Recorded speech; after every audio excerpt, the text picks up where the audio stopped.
Good morning. सर्वांना नमस्कार. राष्ट्रीय शैक्षणिक धोरण नॅशनल एज्युकेशन पॉलिसी 2020 या जिल्हास्तरीय वेबिनार मालिकेमध्ये आजच्या शेवटच्या दिवशी शेवटच्या सेशनमध्ये उपस्थित असलेले सर्व अधिकारी, कर्मचारी, त्याचबरोबर मुख्याध्यापक, शिक्षक यांचं या मंचावरती सहर्ष स्वागत. गेले 5 दिवसापासून सुरू असलेली ही वेबिनार मालिका आज आपण या वेबिनार मालिकेचा समारोप करणार आहोत. अपेक्षा आहे की समारोप आहे गोड होईल, कारण आजच्या या कार्यक्रमाला या मंचाच्या माध्यमातून संबोधित करण्यासाठी थोड्याच वेळात मान्यवर या ठिकाणी उपस्थित होणार आहेत. मात्र मान्यवर उपस्थित होण्याच्या अगोदर आपलं ठरलेल्या रुटीन प्रमाणे जे काही सेशन असणार आहे या सेशनकडे आपण जाणार आहोत. सर्वप्रथम महाराष्ट्र शैक्षणिक नियोजन व प्रशासन संस्था मिपा औरंगाबाद यांच्या वतीने संपूर्ण महाराष्ट्रामध्ये ही वेबिनार मालिका सुरू आहे आणि आपल्याही जिल्ह्यामध्ये ही वेबिनार मालिका आदरणीय मान्य श्री सिद्धाराम सालीमठ साहेब, मुख्य कार्यकारी अधिकारी जिल्हा परिषद पालघर यांच्या प्रेरणेने, त्याचबरोबर माननीय श्री दिनकर टेमकर साहेब,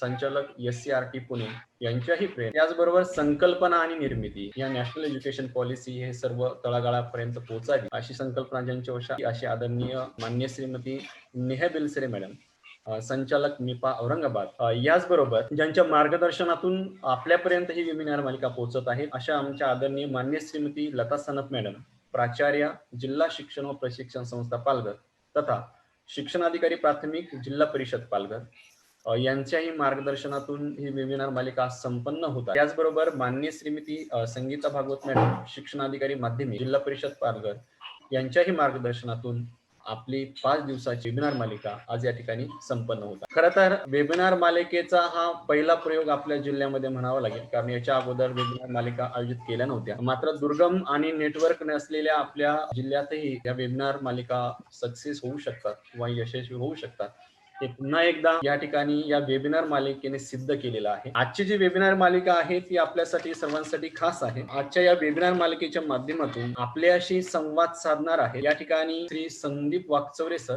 विषय सहाय्यक डायट अहमदनगर. विषय सहाय्यक म्हणण्यापेक्षा ते प्रसिद्ध असे लेखक आणि शिक्षण तज्ञ आपण त्यांना म्हणू शकतो. त्यांचे अनेक लेख मालिका तुमच्यापर्यंत पोहोचत असतील, मध्ये शाळाबाह्य मुलांवरती असेल किंवा मुलांच्या शिक्षणाचं काय, अशा वेगवेगळ्या मालिकांच्या माध्यमातून ते आपल्यापर्यंत पोहोचत असतात. ते आज आपल्या पुढे जो विषय घेऊन येणार आहे तो विषय जो आहे तो आहे नव्या शैक्षणिक धोरणाची आव्हाने. आता हा जो विषय आहे हा विषय हा खूप महत्वाचा आहे. यासाठी की 4 दिवस आपण जे काही वेबिनार मालिकेतून बघितलं, सर्वात शेवटी कोणताही कार्यक्रम किंवा उपक्रम राबवायचा म्हटल्यानंतर आव्हानांची गोष्ट सगळ्यात अगोदर लक्षात घ्यावी लागते. तर अशा या नव्या शैक्षणिक धोरणांवरती ते प्रकाश टाकणार आहे. त्याचबरोबर आपल्या वेबिनार मालिकेमध्ये ज्यांनी छानपैकी सेशन घेऊन सर्व अधिकारी, कर्मचारी, शिक्षक बांधवांचे मन जिंकलेत अशा श्रीमती वैशाली काकडे मॅडम आहेत, त्याही आज आपल्या या कार्यक्रमामध्ये सहभागी झालेल्या आहेत. तुमचंही सहर्ष स्वागत. त्याचबरोबर आपण नवी एक पद्धत या ठिकाणी राबवली होती. शिक्षण खरं मूळ स्थान हे शिक्षकांपर्यंत आहे, कारण ग्राउंड लेवलवरती शिक्षक बांधव काम करत असतात. तर त्यांना या नव्या शैक्षणिक धोरणाविषयी काय वाटतंय किंवा काय अडचणी येऊ शकतात अशाही प्रातिनिधिक स्वरूपामध्ये आपण शिक्षक बांधवांचे प्रश्न असतील, शंका असतील, ह्याही आपण घेतल्या होत्या. आज आपल्या या ठिकाणी प्रश्न तर नाही घेता येणार, कारण नव्या शैक्षणिक धोरणाच्या आव्हानांमधून सगळे प्रश्न समोर येत आहेत. आज आपण थोडंसं अनुभव कथन घेणार आहोत. गेल्या या 4 ते 5 दिवसामध्ये या वेबिनार मालिकेच्या माध्यमातून आपल्यापर्यंत काय पोहोचलं, त्याचं कसं इम्प्लिमेंटेशन होणार आहे आणि सर्वात महत्वाचं म्हणजे आम्ही त्यासाठी काय करणार आहोत, याचं छानपैकी अनुभव कथन आपले शिक्षक बांधव करणार आहेत. तर सुरुवातीला मी त्यांचा परिचय करून देतो. आपल्या या मंचावरती उपस्थित आहे श्री रोहित जाधव सर आहे, जिल्हा परिषद शाळा सारसून, तालुका जव्हार, नमस्कार. शिक्षक आहेत. आणि सर्वात महत्वाचं म्हणजे एक आमच्या टीमचं पूर्ण ऑब्झर्वेशन होतं, जे काही लाईव्हच्या माध्यमातून जोडले जात आहे. तर रोहित जाधव सर कंटिन्यू 4ही सेशनला उपस्थित होते. पूर्ण वेबिनार मालिका त्यांनी खूप जवळून बघितलेली आहे. उपक्रमशील शिक्षक आहेत, वेगवेगळ्या माध्यमातून ते विद्यार्थ्यांना पुढे आणण्याचा प्रयत्न करत असतात. तर तुमचंही सहर्ष स्वागत. त्यानंतर मंचावरती उपस्थित आहेत श्री भागवत केंद्रे सर, जिल्हा परिषद शाळा पेठेपाडा, तालुका मोखाड, उपक्रमशील शिक्षक आहेत. आणि सगळ्यात महत्वाचं म्हणजे निसर्ग ही शिक्षणाची देणगी आहे असं आपण म्हणतो, कारण शिक्षणाची मूळ प्रवृत्ती ही निसर्गातून तयार झालेली आहे. तर निसर्गातून शिक्षण मुलांना कसं द्यावं याचं छानपैकी व्हिडिओ असतील किंवा उपक्रम असतील ते नेहमी शेअर करत असतात. त्यांचा परिचय तुम्हाला आहेच. तेही या मंचाच्या माध्यमातून आपले जे अनुभव कथन आहे ते शेअर करणार आहे. त्यानंतर या मंचावरती उपस्थित आहेत श्री सिद्धार्थ खंदारे सर, जिल्हा परिषद शाळा झरी, तालुका झरी, वळवीपाडा, तालुका तलासरी. यांना आपण निष्ठा प्रशिक्षणामध्ये KRP की रिसोर्स पर्सन म्हणून बघितलं. छान पद्धतीने त्यांनी प्रशिक्षण दिलं होतं. एक जर ऑब्झर्वेशन आपण जर केलं तर आपल्या गोष्टी हे लक्षामध्ये येते की निष्ठाचा बराचसा कंटेंट आपल्याला NIP मध्ये दिसतोय, राष्ट्रीय शैक्षणिक धोरणामध्ये. मग ते शालेय नेतृत्व वगैरे असेल त्या, याचाही उपयोग होईल. खंदारे सर, तुमचंही सहर्ष स्वागत. त्यानंतर या मंचावर उपस्थित आहेत श्रीमती अर्चना चौधरी मॅडम, जिल्हा परिषद शाळा कुडूस, तालुका वाडा, विज्ञान विषयातील उपक्रमशील शिक्षिका. आणि आजीबाईचा बटवापासून तर विज्ञानाचे प्रयोग कसे करावे, साध्या सोप्या भाषेमध्ये प्रयोगशाळा कशी तयार करावी, या ज्वलंत उदाहरण अर्चना चौधरी मॅडम. NCERT त्यांच्या कार्याची दखल घेतली होती. थोड्या दिवसामध्ये त्या ऍज अ रिसोर्स पर्सन म्हणून NCERT मध्ये एका वर्कशॉप मध्ये त्या लेक्चरही देणार आहेत. अभिमानाची गोष्ट आहे आपल्या सर्वांसाठी. अर्चना मॅडम, तुमचंही सहर्ष स्वागत. त्यानंतर पुढे आहेत वरुणाक्षी आंद्रे मॅडम आहेत, जिल्हा परिषद शाळा आगवण शिशुपाडा,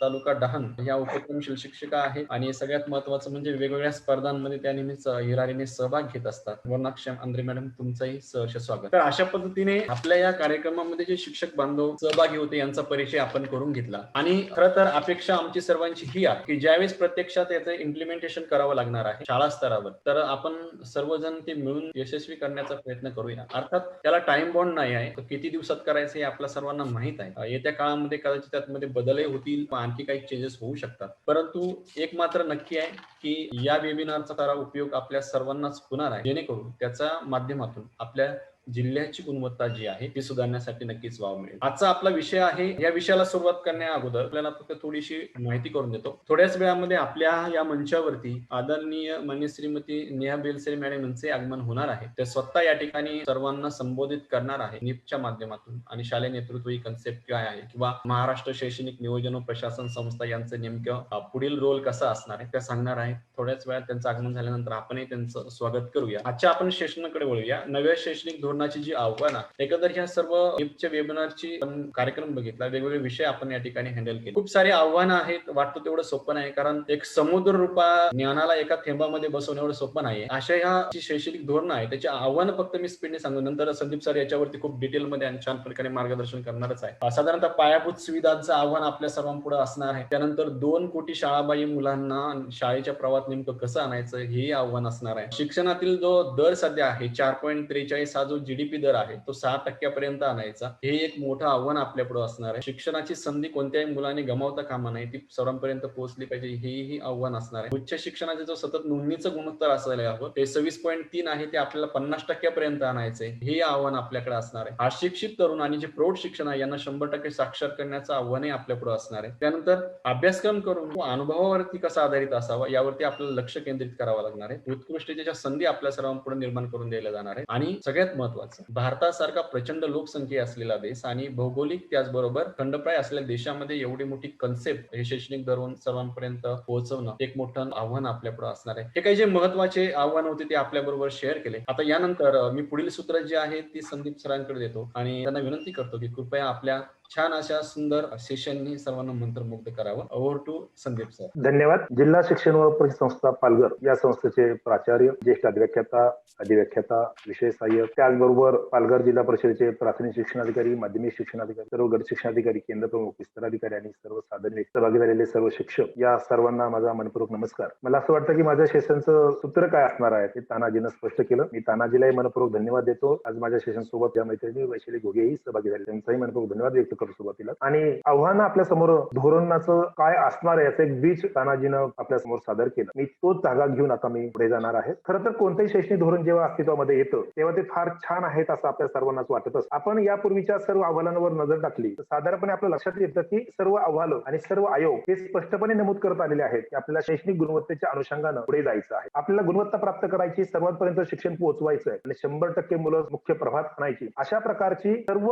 आयोगांची भूमिका यापूर्वी आपण अनुभवली आहे. 65 कोठारी आयोग असेल, त्यानंतर झालेला कृती कार्यक्रम असेल आणि वेगवेगळ्या आयोगांनी केलेल्या शिफारसीच्या अनुषंगानं आपण वेगळ्या प्रकारची धोरणं सातत्यानं घेतली आणि अंमलबजावणीच्या प्रक्रियेमध्ये आणण्याचा सातत्यानं प्रयत्न केला आहे. त्यामुळे आता या धोरणामध्ये नवीन काय आहेत असा प्रश्न येणं साहजिक आहे. या धोरणामध्ये काळाच्या ओघामध्ये जे बदल झाले आहेत, कारण कोणतंही धोरण जे नवीन येतं ते धोरण जुन्या धोरणाला धरून पुढे जात असतं, हे आपल्याला विसरता येत नाही, कारण पाया हा मूळ धोरणाचा असतो अगोदर. त्यामुळे अगोदरच्या धोरणाचा आढावा घेणं, त्या धोरणामध्ये जे अपेक्षित केलं होतं ते काय साध्य केलं आहे अथवा काय साध्य झालं नाही त्याचा आढावा घेऊन पुढे जात राहणं हे आपल्यासाठी अत्यंत आवश्यक असतं. त्या अर्थानं लोक असं म्हणतात की नव्या धोरणामध्ये बरंच जुनं आहे. हे साहजिक आहे. जे साध्य केलं नाही ते येणार हे साहजिक आहे. जी काळाची गरज आहे आणि जे काळाच्या गरजेवर आपल्याला अधोरेखित करायचं आहे त्या गोष्टी घेऊन पुढे जाव्या लागतील. त्यामुळे नव्या धोरणामध्ये ज्या काही भूमिका जगभरातली संशोधनं झाली आहेत, नवनवीन संशोधनं, नवनवीन आव्हानं, नवे बदल हे सर्व डोळ्यासमोर ठेवून धोरणाची आखणी करावी लागते. त्यामुळे या धोरणामध्ये जे काही नवीन आहे त्याबद्दल आपण ऐकलं असेल किंवा आपण वाचले असेल त्याबद्दल आपण थोडंसं बोलणार आहोत. पण मला या धोरणाचं स्वागत यासाठी करायचं आहे की हे धोरण खूप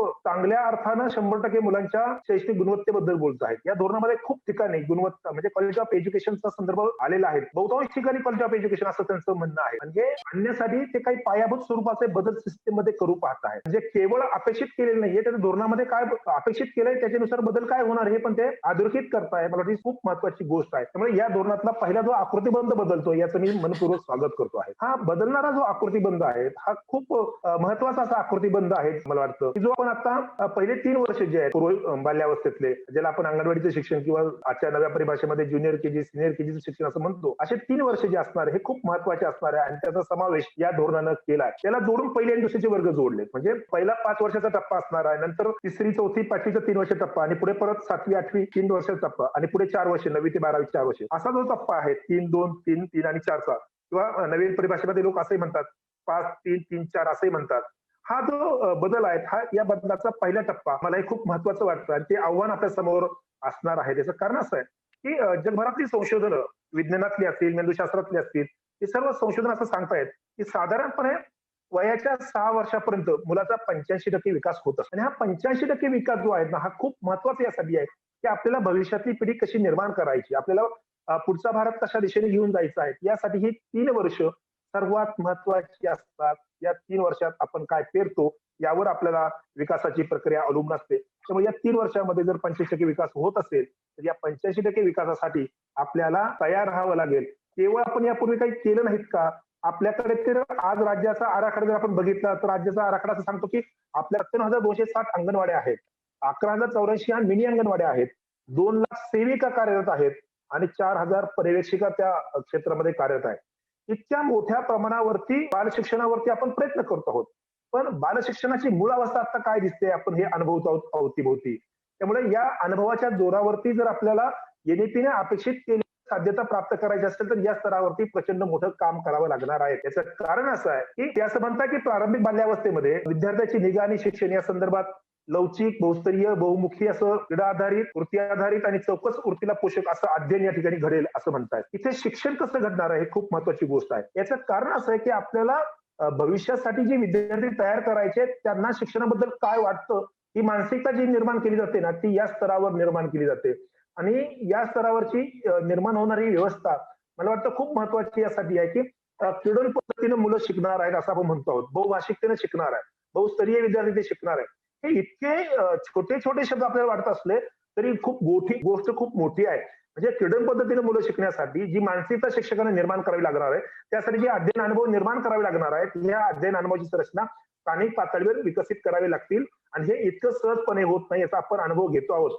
याचं कारण असं की आपण सध्या वेगवेगळ्या प्रकारची जी प्रशिक्षण घेतो आहोत त्या प्रशिक्षणामध्ये जे अपेक्षित केलं असतं ते वर्गात राबवताना किती अवघड जातं हे आपल्याला सहजपणे लक्षात येईल. म्हणजे आपण आरटीचा कायदा आणल्यानंतर कलम 29 मध्ये ज्ञानरत्नवादाचा पुरस्कार सर्व शाळा करतील असं कलम 29 मध्ये म्हटलं आणि या रचनावादाचं मूल्यमापनाची प्रक्रिया करण्यासाठी अध्ययन अनुभवाच्या प्रक्रियेचं सातत्यपूर्ण सर्वंकष मूल्यमापन करण्यात येईल. आज काय स्थिती आपण अनुभवत आहोत आपल्या अवतीभोवती हे आपल्याला सर्वांना ज्ञात आहे. मी त्यावर काही भाष्य करावं असं नाही. परंतु आता हे धोरण जे म्हणत आहेत की कृतीवर आधारित शिक्षण दिलं गेलं पाहिजे, ऍक्टिव्हिटी बेस्ड लर्निंग दिलं गेलं पाहिजे. आता आपण बघतो आहोत आणि ऍक्टिव्हिटी बेस्ड लर्निंग यासाठी म्हणतो आहे सातत्यानं धोरणामध्ये पण उल्लेखित होत आहे.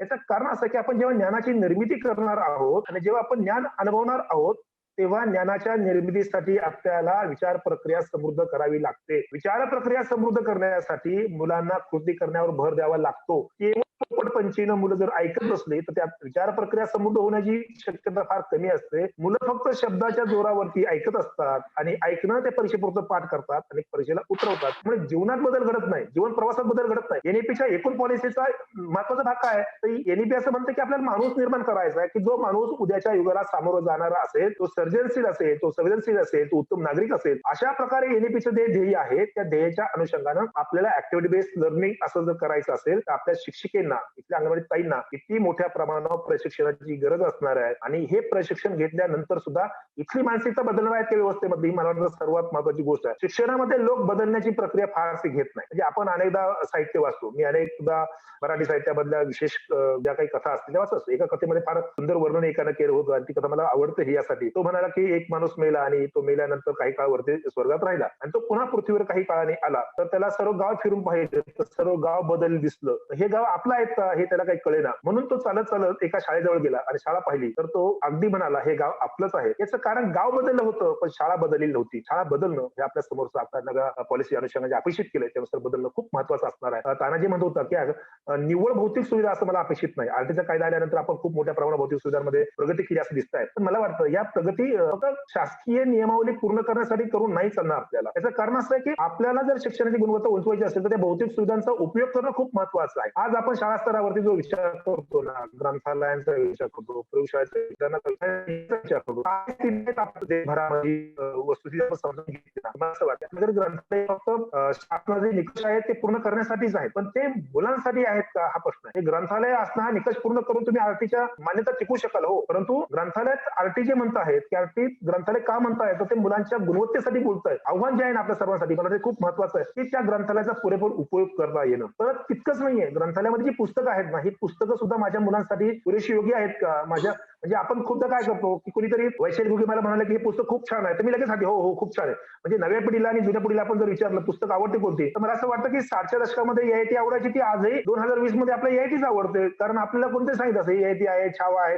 आता जग खूप बदललंय ना, जगाच्या पातळीवर जे स्थित्यंतर झाली आहे त्या स्थित्यंतराचा आढावा घेणारी अनेक साहित्यातली वाङ्मयीन प्रवाहातली वेध घेणारी पुस्तकं बाजारात आहेत, तर ते आम्ही बदलवतो का तर नाही. मला असं वाटतं की आरटीच्या निकषामध्ये किंवा एनईपीच्या निकषामध्ये जे नमूद केलं आहे हे आम्ही उपलब्ध करू. शाळेला ग्रंथालय निर्माण करता येईल, पुस्तकं आणता येतील, पण ती पुस्तकं मागची विचारधारा जी आहे ती मला पेरणं ही मला खूप महत्वाची गोष्ट आहे आणि ती मी स्वीकारणं ही खूप महत्वाची गोष्ट आहे. पण मला अशी पुस्तकं विकसित करावी लागतील. मी जेव्हा असं म्हणतोय म्हणजे पुढे बोलीभाषे संदर्भात येणारच आहे, तर मला वाटतं असं वाटतं की एकूण एनईपी मध्ये ज्या ज्या गोष्टीबद्दल बोलला आहे त्यात ऍक्टिव्हिटीज लर्निंग जो भाग आहे प्राथमिक स्तराचा हा क्रिएट करणं, तो वर्गात इम्प्लिमेंट करणं, ज्या संदर्भानं तानाजी उल्लेख केला नैसर्गिक शिक्षणाबद्दलचा, मला ते फार कौतुकास्पद वाटतंय की आज आपण क्रीडन पद्धतीचा विचार जेव्हा करत आहोत तेव्हा क्रीडन पद्धतीचा विचार करणं म्हणजे काय करतो आहोत आपण. मला असं वाटतं निसर्गाशी जोडून पुढे जात राहणं हा क्रीडन पद्धतीचा एक भाग आहे. टागोर जे सांगत होते ना सातत्यानं की आम्ही निसर्गाशी जुळलो पाहिजे, देकार नावाचा तत्वज्ञ असं म्हणतो की निसर्गावर मात करणं म्हणजे आमची प्रगती असंही मानतो. मला वाटतं ही प्रगती आपल्या सर्वांसाठी धोकेदायक असणार आहे. तो प्रयोग जो त्या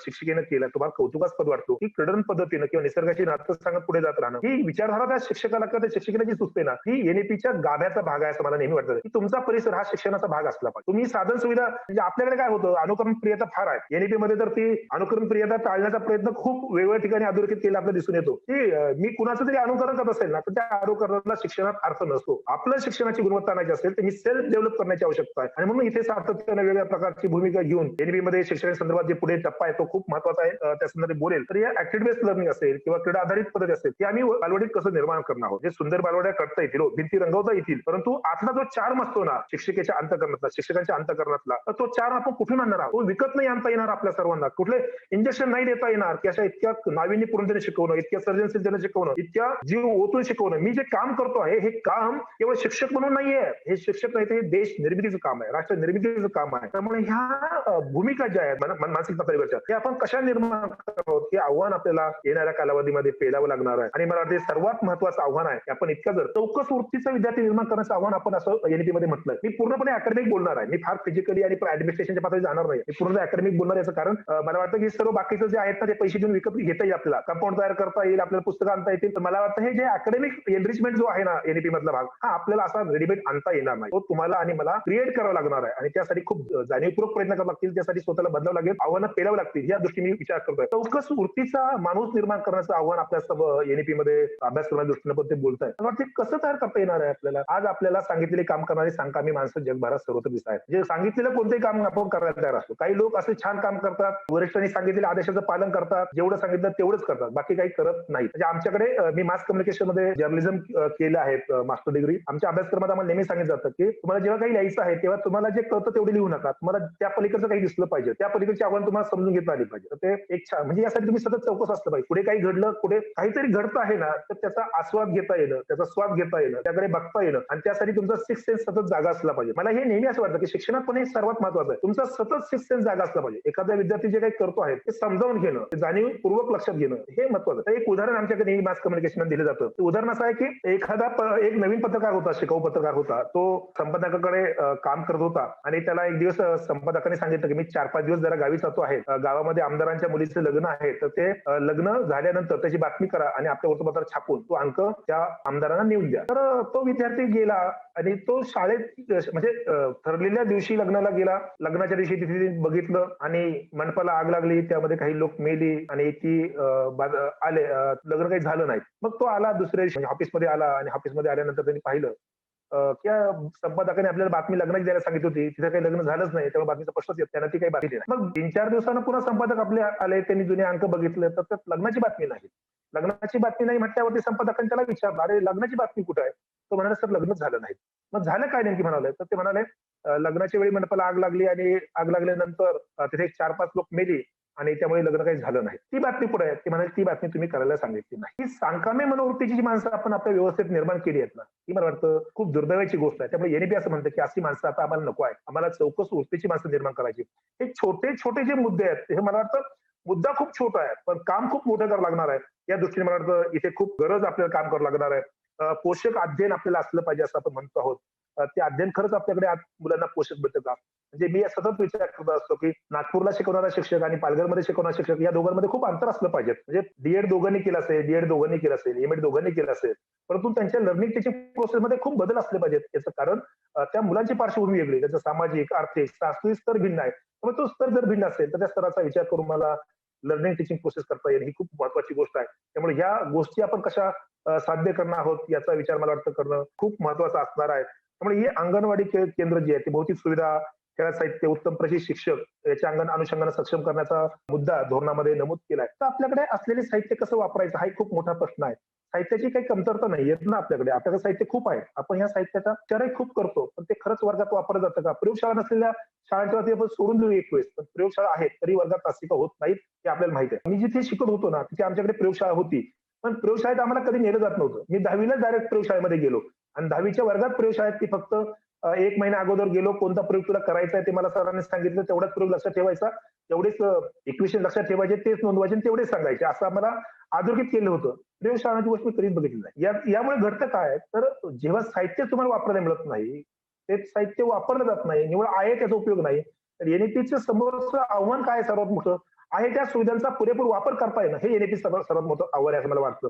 याचं कारण असं आहे की आपल्याकडे सुविधा खूप मोठ्या प्रमाणावरती आता मिळत आहेत, पण त्यांना वापरल्या जाणाऱ्या सुविधा खूप मोठ्या प्रमाणावरती आहे. आणि मला नेहमी असं वाटतं आलेलं आहे की आम्ही वर्गामध्ये असलेले साहित्य आणि वर्गात लावले तक्ते, ते वर्गात तक्ते मी जून महिन्यात लावून देतो हो, आणि ते मार्च पर्यंत तेच असतात, त्याचा काही उपयोग होत नाही. हे फक्त कोणीतरी अधिकारी येणार असतो, त्याला दाखवायचं असतं. मी माझ्या घटकानुसार बदलवतो का ते सारं? मी माझ्या मुलांना नवीन काही देतो का?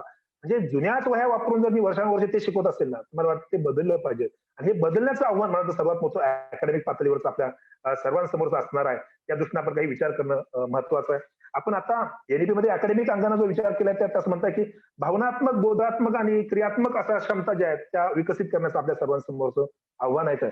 आता आपण बौद्धिकदृष्ट्या उंचावले असू कदाचित, मला असं वाटतं की आपण सर्वजण बुद्धिवान आहोत यावर आता दुमत करण्याचं कारण नाही. कारण ज्या अर्थी समाजामध्ये लोकांना एकमेकाला फसवता येतं याचा अर्थ आपण बुद्धिवान आहोत. त्यामध्ये त्या बुद्धिवानामध्ये शहाणपण नाहीये, ते बरोबर आहे. म्हणजे जेव्हा तुम्ही एकमेकाला दुसऱ्याला फसवतात शिकलेली माणसं, त्याचा अर्थ फसवण्यासाठी लागलेली बुद्धिमत्ता सर्वांमध्ये आहे, पण त्या बुद्धिमत्तेच्या सोबत जे शहाणपण असावं लागतं ते शहाणपण पेरायचं राहून गेलं आहे.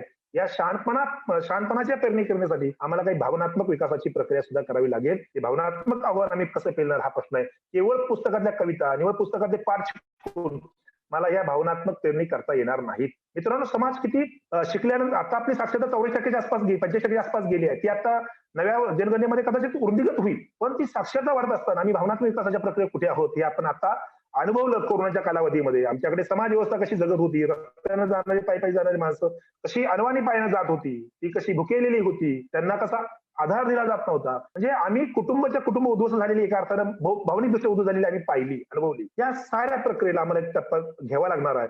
आम्हाला शिक्षणातून हे आव्हान कसं पेलता येईल. आणि एनईपी याबद्दल अनेक ठिकाणी अभ्यासक्रमाबद्दल ती बोलते, मुलांच्या विकासाबद्दल ती बोलते, पण तिथे भावनात्मक विकासाच्या प्रक्रियेबद्दल बोलते. हा भावनात्मक विकास आपल्याला करता येणार आहे, हा खूप महत्वाचा आहे. आपण खूप शिक्षणानं स्वार्थी झालेली मंडळी आहोत असं सातत्याने निरीक्षण नोंदवलं जातं. मला आठवतं की दैनिक लोकमतमध्ये कोळेकर नावाचे संपादक होते. त्यांनी एक झुंबर नावाचं रविवारच्या पूर्णिमेमध्ये एक कॉलम लिहित होते आणि त्यात त्यांनी एक गोष्ट सांगितली होती.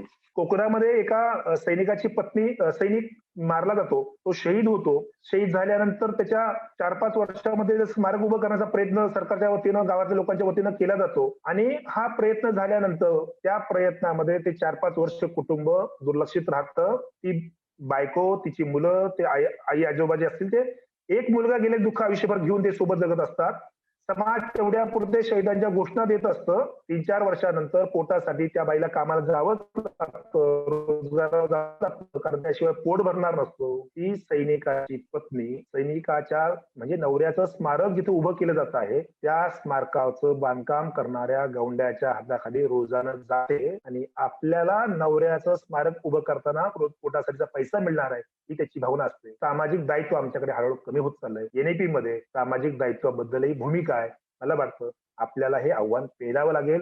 समाजात माणूस निर्माण करायचं, बुद्धिमान माणसं निर्माण करणे शिक्षणाचं काम नाहीये. त्या कामासोबत आपल्याला उत्तम माणूस निर्माण करायचं हे आपलं काम आहे. ते आपण काम करणार की नाही हा प्रश्न आता गेल्या 70 वर्षातल्या शिक्षण प्रक्रिया आपण निर्माण केला. आपण माणूस म्हणून एकमेकाला समजून नाही घेऊ शकतो. दुसऱ्याच्या वेदना आमच्या अंतःकरणाला स्पर्शित नाही करू शकला. दुसऱ्या म्हणून आम्हाला बौद्धिक विकासाच्या सोबत आम्हाला भावनिक विकासाची आजही नितांत आवश्यकता आहे आणि म्हणून या दृष्टीचे आव्हान आम्ही कसं पेलणार हा माझ्या समोरचा प्रश्न आहे आणि म्हणून याकडे आपण सामाजिक दायित्वानं बघायला हवं. एनएपी तर असं म्हणते की आपण वयाच्या 3ऱ्या वर्षापासून तर 18 वर्षापर्यंत आरटीच्या कायद्याचा विस्तार करणं आहोत. ही खूप छान गोष्ट आणि खूप महत्वाची गोष्ट असं मला वाटतं. यासाठी महत्वाची की जेव्हा ते कायद्याच्या अधिकार क्षेत्रात येतं तेव्हा सरकारवरती बंधनकारक करतं, प्रशासनावर बंधनकारक करतं. निवड मार्गदर्शक तत्वामध्ये असले चालत नाही, कारण मार्गदर्शक तत्व ऐच्छिक असतात. इम्प्लिमेंट करावं वाटलं तर करता येतं, नाही करावं वाटलं तर नाही केलं चालतं. पण कायद्याचं स्वरूप एकदा त्याला आलं की ते बंधनकारक असतं. कोणत्याही मुलाला शिक्षणाच्या प्रवासापासून आम्हाला दुरावता येणार नाही आणि म्हणून इथे जे काही आता नमूद केलं आहे ते नमूद केलेली गोष्ट मला खूप महत्वाची यासाठी वाटते की आरटीचा कायदा जर वयाच्या 18 वर्षापर्यंत पुढे गेला तर त्याचा अर्थ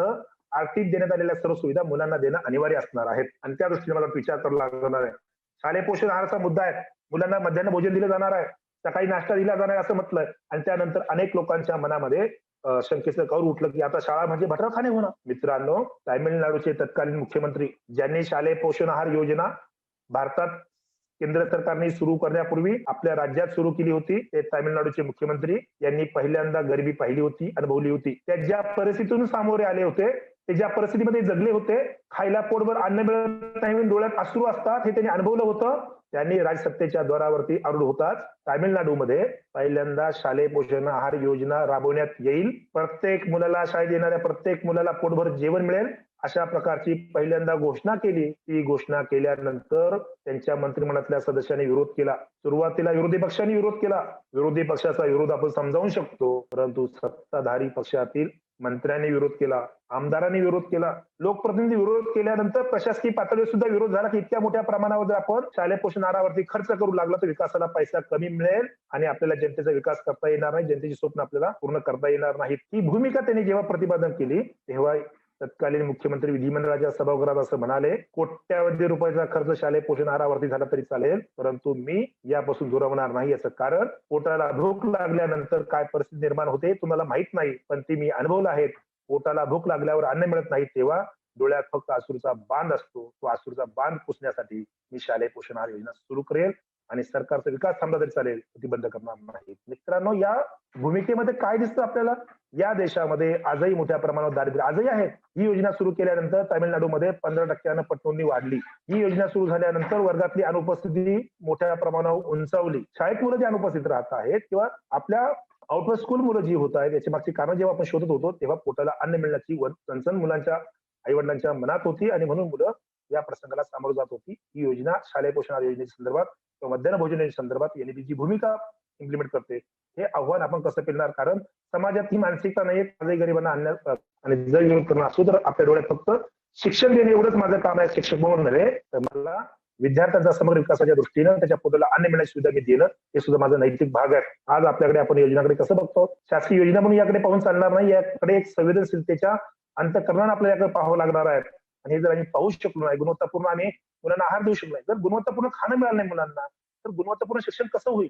पोट भरलं तर शिक्षणाचा आरंभ होतोय, लक्षात घ्या. रिकाम्या पोटी कुठल्याही तत्त्वाने मुलांना बसणार नाही, किंवा समाजात सुद्धा बसत नाही. तर पहिलं उद्दिष्ट आपलं जे आहे ते मुलांना उत्तम दर्जाचा आहार देणं. एनएपी आहार देण्यासाठी जी भूमिका घेत आहे, परंतु हे आव्हान अधिक दर्जात विचारानं कसं पेलणार तो विचार मात्र अधिक महत्वाचा आहे, तो आपण घेणं. यासाठी त्यांनी असंही म्हटलं आहे की आता सध्या ज्या शिक्षिका म्हणजे इतक्या पहिल्या 3 वर्ष टप्प्यामध्ये त्या ज्या शिक्षिका सध्या कार्यरत आहेत, या शिक्षिकांना प्रशिक्षण देण्याचं आता नितांत आवश्यकता आहे. पण हे केवळ प्रशिक्षण देऊन नाही चालणार आपल्याला. सरकार असं म्हणतंय की ज्यांचं 12वी पर्यंत शिक्षण झालंय त्यांना आम्ही 6 महिन्याचा एक पूरक अभ्यासक्रम तयार करणार आहोत आणि त्या अभ्यासक्रमाच्या अंतर्गत ट्रेनिंग देणार आहोत. ज्यांचं 10वी पर्यंत शिक्षण झालंय त्यांना आम्ही 1 वर्षाचा अभ्यासक्रम पूर्ण करणार आहोत आणि त्यांना ट्रेनिंग देणार आहोत. तोही आपण ऑनलाईन स्वरूपातला डीटीएच स्वरूपातला आपण करणार आहोत, डायरेक्ट टू होमच्या माध्यमातून करणार आहोत.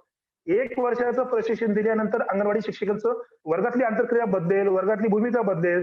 असं जर आपण विश्वास ठेवला तर आता वर्तमानात काय दिसतंय आपल्याकडे अवतीभोवती? आपल्याकडे ट्रेनिंग घेतलेले शिक्षक वर्गात काय करतात? निष्ठाचं प्रशिक्षण घेतल्यानंतर वर्गात त्याची प्रभावी अंमलबजावणी झालीत का? त्यासाठी मी वेगळा काही विचार केलाय का? मला असं वाटतं की आपण याकडे सुद्धा गंभीरपणे पाहण्याची आवश्यकता आहे. अकॅडमिक एनरिचमेंटचा प्रोग्राम हे जे सांगते धोरण हे मला खूप महत्वाचं आहे. आणखी एक महत्वाचा मुद्दा यामध्ये जो आहे की प्राथमिक शिक्षणावरती 3रीच्या वयापर्यंत म्हणजे 3रीच्या वर्गातील प्रत्येक विद्यार्थ्याला किमान अंकीय साक्षरता आणि पायाभूत साक्षरता या 2 गोष्टी भाषिक अंगानं पूर्णत्वाला येणं हे आपण 100% मान्य स्वीकारणार आहे. 2025 पर्यंत या देशातील 3रीच्या वर्गात शिकणाऱ्या प्रत्येक मुलाला लिहिता येईल, वाचता येईल आणि किमान गणिताची क्रिया करता येईल, गणिताचं संख्याज्ञान त्याला असेल. या पायाभूत साक्षरतेबद्दल एनईपी बोलत आहेत. मित्रांनो, आपण नॅशनल अचिव्हमेंट सर्व्हे पाहिला असेल. नाथच्या सर्वेक्षणाच्या अहवालामध्ये आपण देशभराचं चित्र पाहत आहोत. काय वस्तुस्थिती आपल्याकडे ही वस्तुस्थिती आहे जे शाळेत येणाऱ्या मुलांना सुद्धा 50% उद्दिष्टापर्यंत घेऊन जाऊ शकलेलो नाहीत. कुठल्याच विषयाचा 50% टप्पा आपण जर पूर्ण करू शकलो नाहीत तर मला असं वाटतं की आपण पुनर्विचाराची आता गरज आहे. वर्गामध्ये येणाऱ्या प्रत्येक मुलाला लिहिता वाचता येणं हे अपेक्षित आहे. एनईपीचाच आकडा असं सांगतो शाळेत येणाऱ्या 5 कोटी मुलांना लिहिता वाचता येत नाहीत. एनईपी मध्ये अधोरेखित केलेलं ही फिगर आहे. 5 कोटी संख्या फार छोटी दिसेल, परंतु एकूण असलेल्या विद्यार्थ्यांच्या संख्ये म्हणजे महाराष्ट्रामध्ये 2 कोटी विद्यार्थी शिक्षण घेत आहेत. 5 कोटी विद्यार्थी जेव्हा शाळेत येतात आणि त्यांना येत नाही याचा अर्थ किमान 4-5 राज्य आपण वजा केली पाहिजे. त्या 4-5 राज्यातली संख्याच वजा केली तरी संख्या कितीतरी मोठी होते लक्षात घ्या. सरकारी आकडा 5 कोटीचा आहे. 3 कोटी मुलं शाळाबाह्य आहेत. म्हणजे 8 कोटी जर असतील तर महाराष्ट्रासारखी 4 राज्य आपल्याला वजा करावं लागतील. इथली एकही मुलं शिकत नाही असं आपण गृहीत धरावं लागेल. आणखी साक्षरता प्राप्त करण्याचं आव्हान, भाषिक पायाभूत साक्षरता आव्हान आपण कसं पेलणार आहोत हा खूप महत्वाचा मुद्दा आहे. आता पुन्हा आपल्याकडे जी मुलं शाळेत येत आहेत, वाचतायत, लिहितायत, हे खरंच वाचता आणि लिहिता असं दिसतंय का तुम्हाला आणि मला? ते जर ते वाचताय आणि लिहिताय जर दिसत असतं भाषिक कौशल्याच्या अंगाने विचार केला तर आपल्याला स्कॉलरशिपसाठी उतारा वाचन किंवा कविता वाचन केल्यानंतर पुन्हा तो भाग शिकवण्याची गरज पडली नसती. याचं कारण एकदा का तुम्हाला भाषिक कौशल्य प्राप्त झालं की आपल्याला त्यावर पुन्हा काम करायची गरज लागत नाही. म्हणून आपल्याला सातत्यानं काम करावं लागतं. दर 2 वर्षानं 3 वर्षांनी एखादा प्रकल्प येतो लेखन वाचन प्रकल्पासारखा की आता आम्हाला मुलांना लिहायला आणि वाचायला शिकवायचं. आणि हे कौशल्य आम्ही प्राप्त करू शकलो, आम्ही शिक्षणात आणू शकलो तर आमचं एकदा पूर्व लिहितं वाचतं झालं की त्याला आयुष्यभर कधीच आम्हाला मागे पाहावं लागणार नाहीत. 2025 सालापर्यंत या 4 वर्षांना आणखी आपल्याला 3रीच्या टप्प्यावर असलेल्या 3री पर्यंत असलेल्या प्रत्येक टप्प्यावरती मुलाला लिहिता वाचता येणं अपेक्षित केलं आहे. याचा अर्थ 2025 नंतर या देशाच्या शिक्षण व्यवस्थेत सहभागी झालेल्या प्रत्येक विद्यार्थ्याला किमान अंकीय साक्षरता असेल. आता आमची मुलं लिहिता वाचतायत की नाही वाचतात, तर हे खरंच समजपूर्वक वाचतायत का? तर हे समजपूर्वक वाचत नाही असे आपले अहवाल सांगतायत. एनईपी तेच नासचा अहवाल तेच सांगतो आहे, स्लॅटचा अहवाल तेच सांगतो आहे, असरचा अहवाल तेच सांगतो आहे की आमच्याकडची मुलं समजपूर्वक वाचत नाही. डिकोडिंग मेथोडॉलॉजी ते वाचतात, अक्षर वाचतात पण अक्षरातला अर्थ, शब्दाचा अर्थ ते वाचत नाहीत आणि शब्दाचा अर्थ वाचत नसल्यामुळे त्यांना उत्तराचं आकलन होत नाही. आकलन शून्यता, वाचण्याच्या प्रकृती जे आकलन यायला हवं असतं ते नाही. त्यामुळे आपल्याला इथे सुद्धा आव्हान हेच आहे की आपल्याला आकलनयुक्त वाचनाची प्रक्रिया त्या टप्प्यावरती कसं करणार आहोत हे खूप मोठं आव्हान आपल्याला पेलावं लागणार आहे. हे आव्हान आपण कसं पेलणार या दृष्टीने आपल्याला विचार करण्याची आवश्यकता असणार आहे. तो दृष्टिकोन ठेवून आपण काम करणं मला वाटतं अभिप्रेत आहे. दुसरा जो प्रश्न आहे की व्यावसायिक शिक्षणाबद्दल एनईपी बोलते आणि मला वाटतं खूप महत्वाची गोष्ट आहे. आपण 65च्या कोठारी आयोगामध्ये सुद्धा पाहिलं की कोठारी आयोग सुद्धा एकूण साक्षरतेबद्दल एकूण व्यावसायिक दृष्टीनं मुलांना कौशल्य यावीत असं म्हणत होतं आणि म्हणून कारणभाऊ नावाचा विषय आपण अभ्यासक्रमात आणला. आपण कारणभाऊ नावाचा विषय अभ्यासक्रमात आणला पण कारणभाऊ राबवला नाही. अंशतः काही प्रमाणामध्ये यशस्वी आले असेल, काही शाळांतल्या शिक्षकांनी केले असेल, त्याबद्दल दुमत नाही. परंतु बहुतांश शाळांचं चित्र आपल्याला दिसतं कारणभाऊ नावातल्या विषयामध्ये असलेले घटक, अभ्यासक्रमातले घटक आपण वर्गात इम्प्लिमेंट करू शकलोत का? आणि तसं करू शकलो असतो तर आज आपल्याला रोजगाराच्या हमीसाठी वेगळी पावलं उचलावी लागली नसती. आज स्किल बेस्ड एज्युकेशनचा टप्पा आपल्याला पुन्हा का आणावा लागलाय? याचं कारण आहे की आम्ही ती प्रक्रिया कुठे अपेक्षित केली प्रक्रिया आम्ही शिक्षणाच्या प्रक्रियेमध्ये करू शकलो नाहीत. आम्ही विषय ठेवला, कला नावाचा विषय आला. काय झालं कलेचं? कला म्हणजे चित्रकला एवढंच ज्ञात झालं. पण कला म्हणजे चित्रकला नव्हे, त्यामध्ये 6 घटक आहेत. त्या 6 घटकांचं काय घडतं हे आपण आज अनुभवतो. नृत्य आहे, गायन आहे, वादन आहे. याचं काय झालं? शिल्पकाम आहे, मातीकाम, काष्टकाम आहे. काय झालं याचं आपल्याकडे? आज शाळेमध्ये असं चित्र दिसतं का आपल्याला? तर चित्रकला कला म्हणजे चित्रकला एवढा एकच विषय घेऊन आम्ही चित्राला मार्ग देतो. पण गायनाला, वादनाला याचा विचार करत नाही. मला वाटतं की एनईपी ज्या दृष्टीने हा सारा विचार करतायत ना, हे इम्प्लिमेंट करण्याचं सर्वात मोठं आव्हान आपल्या समोर असणार आहे. आज कारणाभूत सारख्या विषयाचं आपण जे केलं ते आपल्या शिक्षणाचा अपयश आहे. हे तुमच्या माझ्या प्रामाणिकपणावर प्रश्नचिन्ह उपस्थित करणारं प्रश्नचिन्ह आहे एका अर्थानं. तर मला वाटतं की आता एनईपी जे म्हणतंय आम्ही 6वी पासून व्यावसायिक शिक्षण देणार आहोत. ही खूप महत्वाची गोष्ट आहे. मला असं वाटतं की हाताला काम जोपर्यंत मिळत नाही ना, तोपर्यंत त्या शिक्षणाला काही अर्थ असत नाही. केवळ पोपटपंची करणारं शिक्षण हे कामाचं आहे. मी 12वी सायन्स होतो, पण मला एसी करंट, डीसी करंट सांगता येतो. त्याचं इक्वेशन मांडता येतं. पण मला घरातला फ्यूज उडाल्यावर तो टाकता येत असेल, मला त्या शिक्षणाचं करायचं काय? जे शिक्षण तुम्हाला जगण्यासाठी सक्षम करत नाही, जे शिक्षण तुम्हाला समृद्धपणाच्या दिशेने दाखवत नाही, हे शिक्षण कुचकाम आहे. आपल्या समोरचं आव्हान एक आहे आता सर्वात महत्वाचं, की शिक्षणातून येणारा पोरगा हा अधिक सक्षम असला पाहिजे, जगण्यासाठी सक्षम असला पाहिजे, व्यवस्थेमध्ये सगळं सामोरं जाण्यासाठी सक्षम असला पाहिजे. ही सक्षमता आपण कशी क्रिएट करणार हा माझ्या समोरचा प्रश्न आहे. त्यामुळे 6वी पासून व्यावसायिक शिक्षण हेही आपल्याला कसं द्यायचं आहे हा प्रश्न आहे. तो देण्यासाठी आपण किती सक्षमतेने सामोरं जाणार आहोत ही खूप महत्वाची गोष्ट आहे. या पॉलिसीला व्यावसायिक शिक्षणाच्या अंगणापासून आज काय व्यावसायिक शिक्षणाची गरज आहे? कारण आज शिक्षणातून रोजगार निर्माण करण्याची जी गरज वाटते ना आपल्याला, आज आपण कोट्यावधी म्हणजे आता आपल्याकडे कोट्यावधी हात बेकार आहेत. हे बेकार हात म्हणजे समाजाचा ऱ्हास एका अर्थ नाही. कारण बेकार हात म्हणजे काय आहेत? तर ही मुलं उद्या गुन्हेगारीकडे जाणार आहेत. आणि जर आपल्याला थांबवायचं असेल तर शिक्षणात लहान वयापासूनच आपल्याला व्यावसायिक शिक्षणाचा विचार करावा लागेल, की जेणेकरून ते स्किल त्या मुलाला येईल.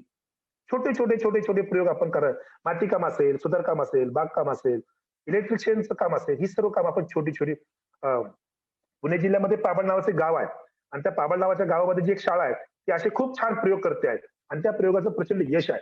किंवा कर्नाटकमध्ये एका IITच्या एका विद्यार्थ्यानं अशा व्यावसायिक शिक्षणाच्या अंगाने जो प्रयोग केला, केबीजी नावाचे जे विचारवंत आहेत त्यांनी जो प्रयोग केला, मला वाटतं खूप महत्वाचे प्रयोग आहेत या व्यावसायिक शिक्षणाच्या अंगानं.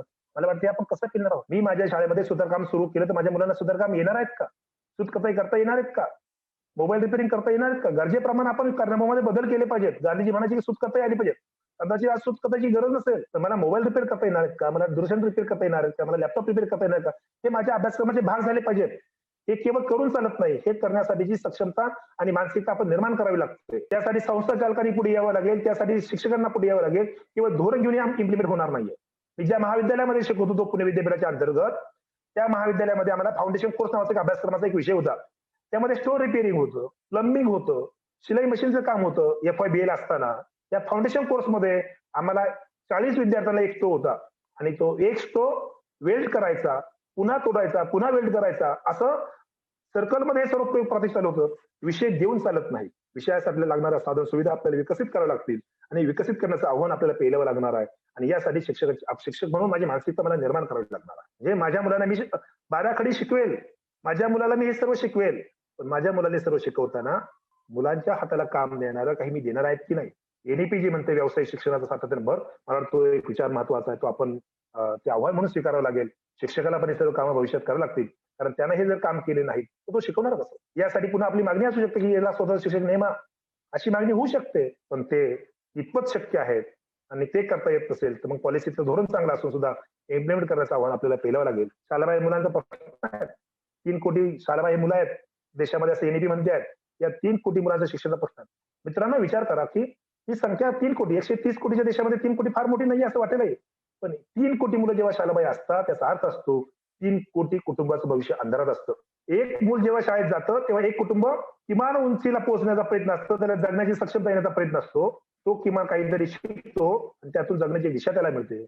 आज 3 कोटी मुलं जेव्हा शिक्षणाच्या प्रवाहाच्या बाहेर आहेत, याचा अर्थ 3 कोटी कुटुंब आमच्या शिक्षणाशी जोडलेली नाहीत. याचा अर्थ 3 कोटी कुटुंबाला भविष्य नाहीत. आणि जर भविष्य आम्ही उद्ध्वस्त करणार असू 3 कोटी कुटुंबाचं, तर याचं आव्हान आम्ही पेलणार आहोत की नाही. एकही मुलं शिक्षणाच्या प्रवाहापासून दुरावू नये म्हणून आम्हाला जाणीवपूर्वक प्रयत्न करावे लागतील. यासाठी संवेदनशीलता दाखवावी लागेल.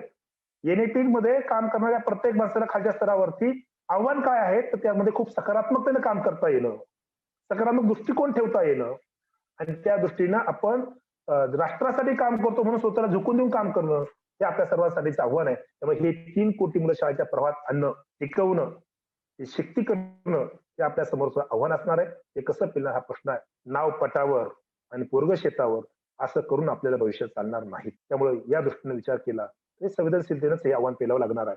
दुसरा जो मुद्दा अ, तंत्रज्ञानाचा प्रभावी आणि परिणामकारक वापर असं जे NEP मध्ये खूप ठिकाणी म्हटलंय, की हे सर्व तंत्रज्ञान आणि प्रभावी आम्ही वापर करणार आहोत. मित्रांनो, शिक्षणाच्या प्रक्रियेमध्ये तंत्रज्ञान खूप परिणामकारक ठरेल असं वाटतं. जगभरातला अभ्यास हे सांगतो आहे. अमेरिकन M&Iच्या 2 शास्त्रज्ञांनी हा सर्च केला. ज्या जगातल्या 10 राष्ट्रांनी लॉटरी बजेट काढून शिक्षणाचं तंत्रज्ञानात वापर केला, माहिती तंत्रज्ञानाचा वापर केला, त्या देशामधल्या विद्यार्थ्यांची 11% लॉजिकल थिंकिंग कमी झाल्याचा निष्कर्ष अमेरिकन M&Iचे शास्त्रज्ञांनी काढला. याचा अर्थ तंत्रज्ञान वाईट आहेत का? तंत्रज्ञान मुळीच वाईट नाहीये. तंत्रज्ञानाच्या आधारे आपण शिक्षणाची प्रक्रिया गतिमान करणं आवश्यक आहे. पण तंत्रज्ञान वापरायचं कुठे? वापरायचं कधी? वापरायचं केव्हा? कसं वापरायचं? ह्या ज्या गोष्टी विवेकाच्या असतात ना, या विवेकाच्या गोष्टी आपल्याला निर्माण कराव्या लागणार आहे. आणि हे शिक्षकांमध्ये एक विचार पेरावे लागणार आहे. आणि हे शहाणपण जर आपण पेरलं नाही, तर मला वाटतं माहिती तंत्रज्ञानाचा वापर फक्त होईल, पण परिणाम शून्यात येण्याची शक्यता आहे. आज आपल्याकडे ऑनलाईन एज्युकेशन सुरू आहे. मी तुमच्याशी ऑनलाईन वेबिनारशी बोलतोय. मला तुमचे चेहरे दिसत नाही, तुमच्या चेहऱ्यावरचे भाव दिसत नाहीत. मी तुम्हाला थोडंफार दिसत असेल, तर माझं देहबोली तुम्हाला दिसत नाही. यामुळे जो आंतरिक संवाद आहे, हे हृदयचे ते हृदय घालिले असं जे आहेत ते घडत नाहीत. आता ऑनलाईन सर्वेक्षणाचा अहवाल असं सांगतो आहे, की मुलं या पद्धतीने ऑनलाईन पद्धतीने शिकतायत, पण ते शिकतायत असं दिसतंय. प्रत्यक्ष त्यांचं शिक्षण होत नाही, आपला अपयश. 10 मुलांचा सर्वे आपण जर केला, तर 10 मुलांना ऑनलाईन तास घेतल्यानंतर प्रश्न जर आपण दिला, तर त्यात 30% मुलं प्रश्न सोडवू शकतात. त्याचा अर्थ 100% मुलांना ते आकलन झालेलं नाही. आपल्याला हे तंत्रज्ञानाचं आव्हान पेलावं लागणार आहे. त्यामुळे इथे नॅशनल करिक्युलम फ्रेमवर्क जे आहे NCF 2005 जे आहे, त्यामध्ये प्रोफेसर यशपालांनी एक स्वतंत्र युनिट लिहिलं आहे माहिती आणि तंत्रज्ञानाच्या जोरावर याच्या संदर्भात, आणि ते खूप महत्वाचं आहे असं मला वाटत आलेलं आहे. तर आम्ही माहिती तंत्रज्ञानाशी जोडलेला होतो. आम्ही जगू शकत नाही माहिती तंत्रज्ञानाच्या शिवाय. मला संध्याकाळी गेल्यावर टीव्ही लागतो, सकाळी मला हातात मोबाईल लागतो, दिवसभर मला मोबाईल असतो, समोर संगणक असतो, मला लॅपटॉप असतो. माझं सर्व आयुष्य जे आहे हातात घड्याळ असतं, माझं सर्व आयुष्य माहिती आणि तंत्रज्ञानाला भरलेलं आहे. आता फक्त आपल्याला शिक्षणातून काय करायचंय, तर माहिती तंत्रज्ञान आपलं जे लादलंय त्यातलं विवेकशीलतेने निवडता येण्याचा वेग जो आहे तो निर्माण करावा लागणार आहे. NCF 2005 मध्ये यशपालांनी खूप छान भूमिका प्रतिपादन केली. ते असं म्हणाले, की आपल्याला जर शिक्षणामध्ये माहिती आणि तंत्रज्ञानाचा वापर करायचा असेल, तर आपल्याला आता जे शिक्षक कार्यरत आहेत, या शिक्षकांच्या जोरावरती हे करता येणार नाही. यात आपण माहिती तंत्रज्ञानाचा वापर करून चांगले शिक्षक मिळत नाही म्हणून आपण नवे प्रयोग आपण तंत्रज्ञानाच्या वापराद्वारे समोर आणतो विद्यार्थ्यांच्या. पण असं आपण करत गेलो तर तळागाळातले जे चांगले शिक्षक आहेत, कल्पक शिक्षक आहेत, सर्जनशील शिक्षक आहेत, यांच्यातल्या कल्पना मरायला सुरुवात होईल. हा एक मुद्दा त्यांनी अधोरेखित केला. आणि दुसरा एक मुद्दा त्यांनी जो अधोरेखित केला, तो हे म्हणाले, आता सध्या जे शिक्षक आहेत, त्या शिक्षकांपेक्षा कितीतरी पट अधिक चांगले शिक्षक आपल्याला निर्माण करावे लागतील, ज्यांच्याद्वारे माहिती तंत्रज्ञानाचा प्रभावी वापर होऊ शकेल. मला वाटतं यशपाल जे म्हणत होते, अमेरिकन M&I शास्त्रज्ञ जे सांगतायत, या सर्वांचा विचार केला तर माहिती तंत्रज्ञानाचा वापर करण्यासाठी शिक्षक म्हणून मला अधिक सक्षमतेने उभं राहावं लागणार आहे. ते आव्हान मला पेलावं लागणार आहे. ते आव्हान आपण कसं पेलतो, मला वाटतं खूप महत्वाचं ठरणार आहे. त्या दृष्टीने आपण कसा विचार करणार आहोत, तो आपण करण्याची आवश्यकता आहे. मला अजून 5 मिनिटं माझ्या हातात आहेत. फक्त शेवटचे 5 मिनिटं घेऊन थांबणार आहे.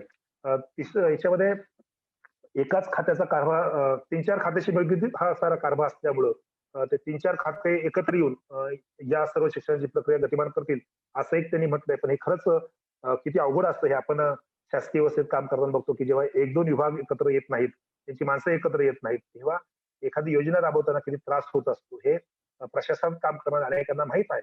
पण इथे महिला आणि बाल आरोग्य, महिला आणि बाल विकास विभाग आहे, आदिवासी विभाग आहे, नाही का, शालेय शिक्षण विभाग आहे, यांना सर्वांना एकत्रित येणं आणि धोरण घेऊन काम इम्प्लिमेंट करणं, त्याचं पर्यवेक्षण करणं, या गोष्टी मला वाटतं खूप महत्वाच्या असणार आहे.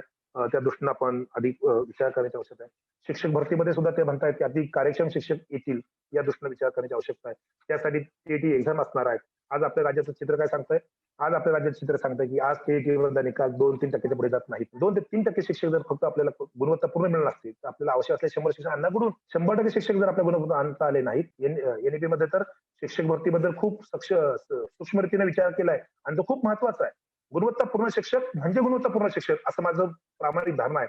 कारण गुणवत्तेसाठी जाण्यासाठी जी संवेदनशीलता असावी लागते ना, ती त्या माणसात असते, तेव्हा तो माणूस गुणवत्तेकडे जात असतो. त्या दृष्टीने मला हा विचार आपल्याला करावा लागणार आहे. तिथे TET असणार आहे, इंटरव्ह्यू असणार आहे. आणि दुसरा जो एक सर्वात महत्वाचा मुद्दा NEP मध्ये आला आहे, की ज्याचं स्वागत आपल्या सर्वांनी करायला हवं, ते म्हणजे बोलीभाषेचा मुद्दा. पण बोलीभाषा हे आपल्या शिक्षणाचं आज आव्हान आहे. आज महाराष्ट्रात जर आपण विचार केला तर महाराष्ट्रामध्ये 52 प्रकारच्या बोलीभाषा साधारणपणे बोलल्या जातील सर्वेक्षण आपल्याकडे आहे. या 52 प्रकारच्या बोलीभाषेतल्या विद्यार्थ्यांना आम्ही मराठी जेव्हा शिकवतो तेव्हा मराठीचं पुस्तक म्हणजे मराठी भाषेचं शिक्षण एकूण एका अर्थानं ते खरंच मुलांना आकलन होतं का, हा आपल्या समोरचा सर्वात मोठा प्रश्न असणार. कोरकू विदर्भामध्ये कोरकू बोलणारे विद्यार्थ्यांचा समूह आहे, काही गावं आहेत. या कोरकू विद्यार्थ्यांना जेव्हा मी सर्वेक्षणासाठी अमरावतीमध्ये गेलो तेव्हा मी काही वर्गांचं ऑब्झर्वेशन केलं तर त्या कोरकूच्या विद्यार्थ्यांना शिक्षक मराठीचं पुस्तक शिकवत होता. ते मराठीचं पुस्तक शिक्षक हिंदीमधून शिकवत होता. मी त्यांना विचारलं की तुम्ही महाराष्ट्रामध्ये राहतात, मराठी भाषा मराठी आहे, पण तुम्ही मराठीचं पुस्तक हिंदीत का शिकवतात? तर तो शिक्षक इतकंच म्हणाला, या मुलांना मराठी येत नाहीत, या मुलांचा परिसर मराठी नाही, या मुलांचे आईवडील मराठी बोलत नाही, ते जिथे राहतात त्या वस्त्या मराठी बोलत नाही, या मुलांना मराठीचं पुस्तक हे हिंदी पेक्षा अवघड जातं. मग मी विचारलं, मग यांना हिंदी येते तरी कशी? तर ते म्हणाले, ही मुलं दूरदर्शनवरती जे काही ऐकतात, जे काही पाहतात त्यातून त्यांना थोडी थोडी हिंदी येते, समजते, आणि म्हणून मराठीचं पुस्तक त्यांना मी हिंदीतून शिकवतो. मित्रांनो, एकाच वेळी शाळेत आलेल्या विद्यार्थ्यांना मराठी, इंग्रजी आणि आणखी आपल्याला असलेली बोलीभाषा अशा 3-3, 4-4 भाषेत शिकताना त्याला अर्थ लावणं, त्याला आकलन करून घेणं हे किती जड जात असेल याचा विचार करा. आणि म्हणून एनईपी जे म्हणताय की बोलीभाषेचं शिक्षण प्रयत्न असणार आहे, हे खूप स्वागतार्ह मुद्दा आहे. पण हे आम्हाला स्वीकारता येणार आहेत का? तर आमची मानसिकता अशी आहे, जी बोलीतली माणसं आहेत ते त्यातले राज्यकर्ते असं म्हणतात, तुम्ही आमच्या मुलांना बोलीभाषा शिकवणार याचा अर्थ आहे तुम्ही त्यांना मागे ठेवणार आहात. ज्यांना मराठी येते त्या मराठी बोलणाऱ्या पालकांना असं वाटतं की तुम्ही जेव्हा आमची मुलं इंग्रजी माध्यमातून तोडत आहात तेव्हा तुम्ही आमच्या मुलांच्या प्रगतीच्या वाटा बंद करत आहात. कारण इंग्रजी ज्ञानाची भाषा आहे. हे खूप खूळ आपल्या समाज व्यवस्थेमध्ये इंग्रजी ज्ञानाची भाषा आहे, ही विज्ञानाची भाषा आहे. जगात अशी कोणतीही एक भाषा ज्ञानाची असत नाहीत. मुलाला ज्या भाषेत कळतं ती त्याची ज्ञानाची भाषा असते. मला वाटतं ती भाषा समजून घेणे हा बोली भाषेचा विचार जो आहे तो खूप महत्वाचा आहे. बोली भाषेतून शिक्षण याचा अर्थ पाठ्यपुस्तकाचं रूपांतर बोली भाषेत असा होत नाही, पण लक्षात घ्यायची आवश्यकता आहे. मला नेहमी असं वाटतं की आम्ही जेव्हा असं म्हणतो की बोली भाषेतलं शिक्षण याचा अर्थ काय सोपं आहे ना, बालभारतीचं मराठीचं पाठ्यपुस्तक फक्त दुसऱ्या भाषेत ट्रान्सलेट करणं, ते कोरकू ट्रान्सलेट करत असेल, ते पावरात ट्रान्सलेट करणं असेल, हे सोपं काम आहे. मला असं वाटतं की ते काम सोपं नाहीये.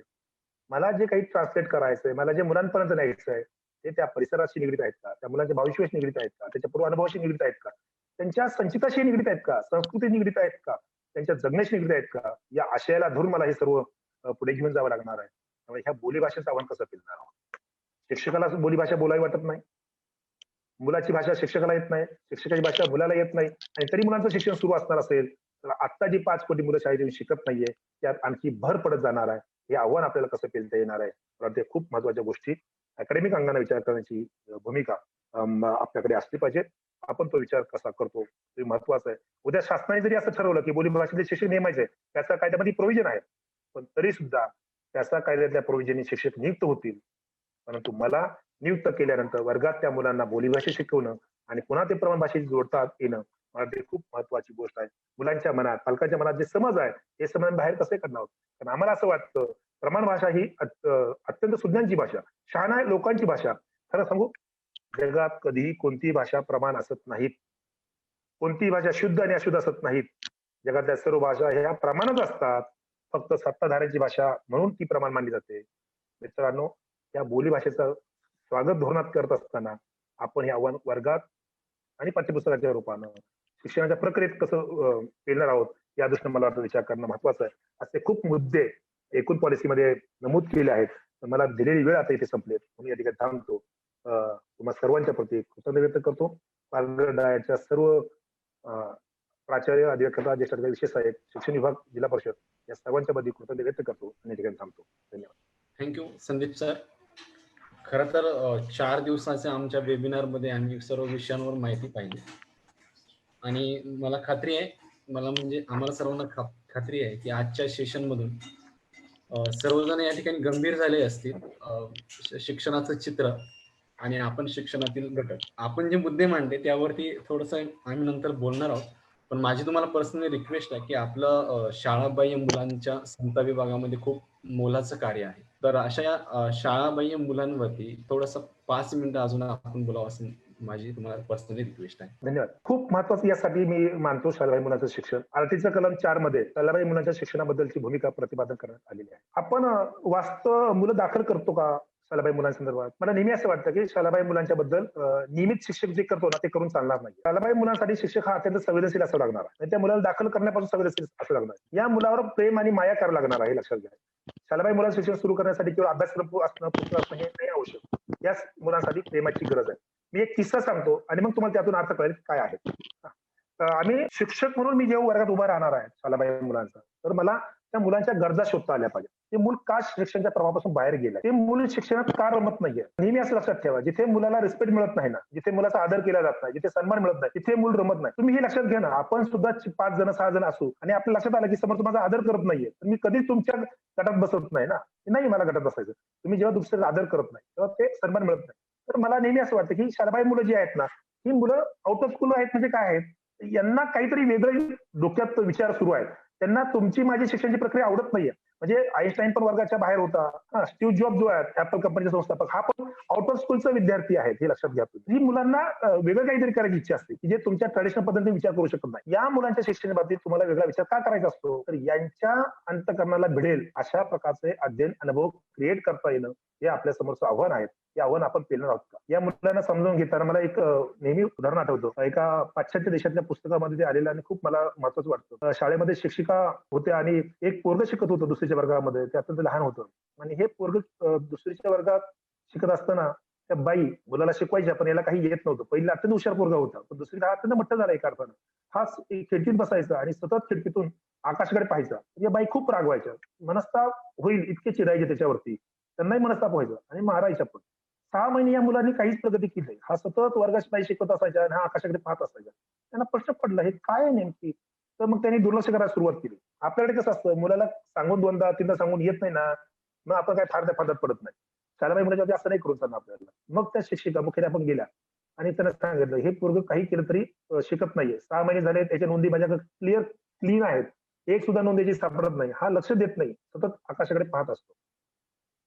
मुख्याध्यापक खूप चांगले होते. त्यांना शिक्षणाचं शास्त्र माहित होतं. त्यांना पेडागॉजी माहित होती. अत्यंत संवेदनशील होत्या. हृदय होतं त्यांना.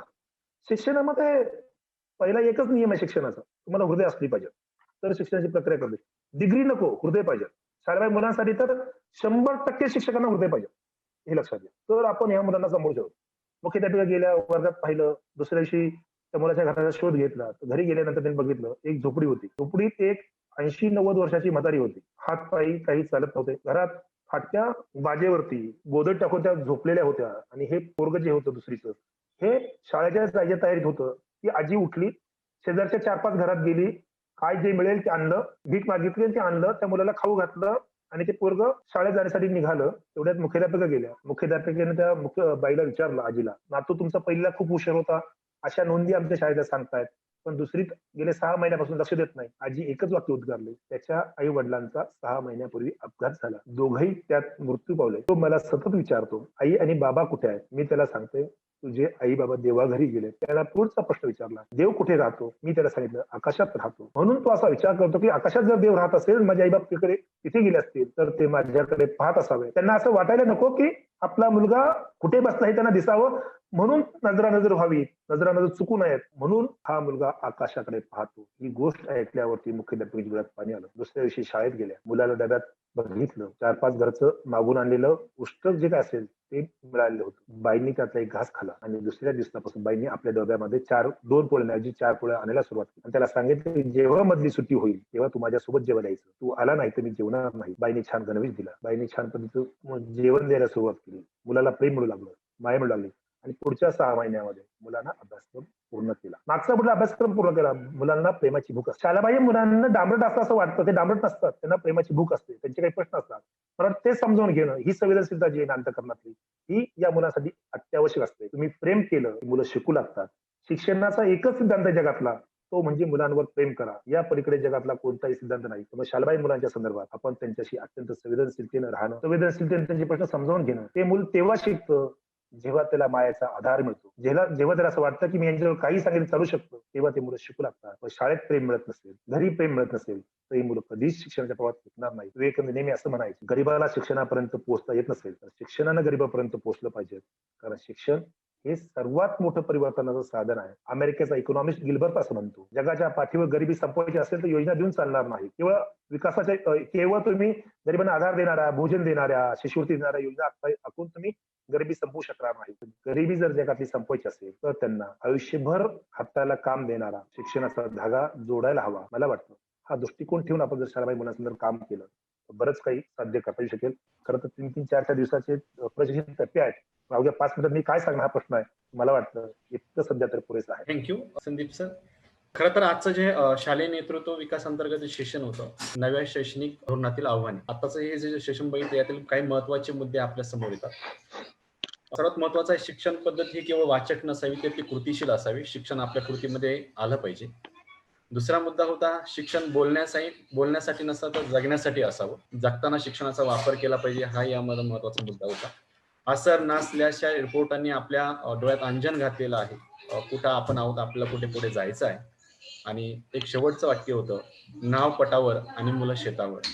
हे जी ओळ आहे ती सर्वांना विचार करण्याचे लावण्यासाठी खूप महत्वाची आहे. नव्या शैक्षणिक धोरणातील खूप आव्हानं आपल्या डोळ्यासमोर होती. तर धन्यवाद सर तुमचं, संदीप सर, पुन्हा एकदा. आणि आपण ज्यांची आतुरतेने वाट पाहत होतो, राष्ट्रीय शैक्षणिक धोरण नीप, ज्यांची संकल्पनेनुसार आणि प्रेरणेतून हे सर्व सुरू आहे, अशा आमच्या मार्गदर्शिका आदरणीय माननीय श्रीमती नेहा बेलसरे मॅडम यांचं व्यासपीठावरती आगमन झालेलं आहे. हार्टली खूप मनापासून मॅम तुमचं या मंचावरती सहर्ष स्वागत करतो. खऱ्या अर्थाने आमच्या जिल्ह्यातील सर्व अधिकारी आणि कर्मचारी यांना आपल्या रूपाने मार्गदर्शनाचे काही महत्वाचे मार्गदर्शन या ठिकाणी मिळणार आहे. तुमचं मनापासून पुन्हा एकदा अभिनंदन आणि सहर्ष स्वागत. मी मॅडमांचा परिचय करून देण्यासाठी वैशाली काकडे मॅडम यांच्याकडे जात आहे. वैशाली काकडे मॅडम, कृपया आपण मॅडमांचा परिचय करून द्यावा. नमस्कार बेलसरे मॅडम.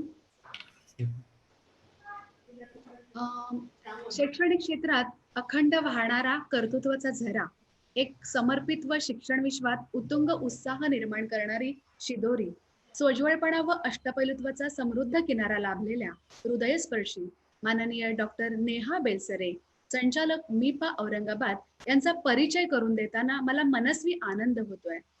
नेहा बेलसरे मॅडम यांनी DLED अध्यापक विद्यार्थ्यांना मार्गदर्शक करणाऱ्या आणि उपसंचालक सेवा पूर्व विभाग SCRT पुणे येथे त्या कार्यरत आहेत. मीपा औरंगाबाद या राज्याच्या प्रशासकांचे प्रशिक्षण आणि नियोजन करणाऱ्या संस्थेच्या डायरेक्टर म्हणून त्या कार्यरत आहेत.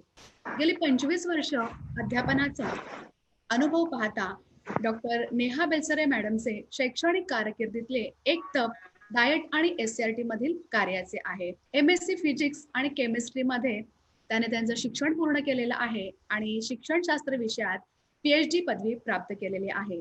आतापर्यंत मॅडमने 3 इंटरनॅशनल कॉन्फरन्सेस, 6 नॅशनल सेमिनार आणि 6 स्टेट लेवल कॉन्फरन्स मध्ये आपले रिसर्च पेपर सादर केलेले आहेत, प्रकाशित केलेले आहेत. यासोबतच शासनास 10 लघु संशोधन अहवाल सादर केलेले आहेत. तसेच जीवन शिक्षण, गणित शिक्षण, भारतीय शिक्षण, शिक्षण संवर्धन, शिक्षक मित्र, रिसर्च बुलेटिन, इग्नूचे जर्नल्स, निपा आणि लखनौ युनिव्हर्सिटी आणि मुंबई विद्यापीठाचे मॅगझिन मध्ये विविध लेख त्यांनी प्रकाशित केलेले आहेत. त्यांचे लेख प्रकाशित झालेले आहेत. 2014 ते 2016 मध्ये DLED अभ्यासक्रमाच्या कोर कमिटीच्या त्या राज्य समन्वयक म्हणून काम पाहत आहेत. 2012 ते 2019 पर्यंत डॉक्टर नेहा बेलसरे मॅडम यांनी शासनाच्या वतीने शिक्षणाच्या AWP फॉर्म्युलेशनचे त्यांनी काम पाहिलेले आहे. बेलसरे मॅडम उत्कृष्ट नियोजक असून कोर्स डिझायनर आहेत. अल्प मुदतीचे आणि दीर्घ मुदतीचे सेवा सत्राकरिता त्यांनी प्रशिक्षण कोर्स डिझाईन केलेले आहेत. तसेच अल्प मुदतीचा आणि दीर्घ मुदतीचा प्रशिक्षणाचे आयोजन प्राथमिक शिक्षकांकरिता करण्याचे कार्य देखील त्या करत आहेत, केलेलं आहे. आणि आपल्या शैक्षणिक आणि प्रशासकीय वाटचालीत यशस्वीरित्या काम करत असताना विविध छंद देखील त्यांनी जोपासलेले आहेत.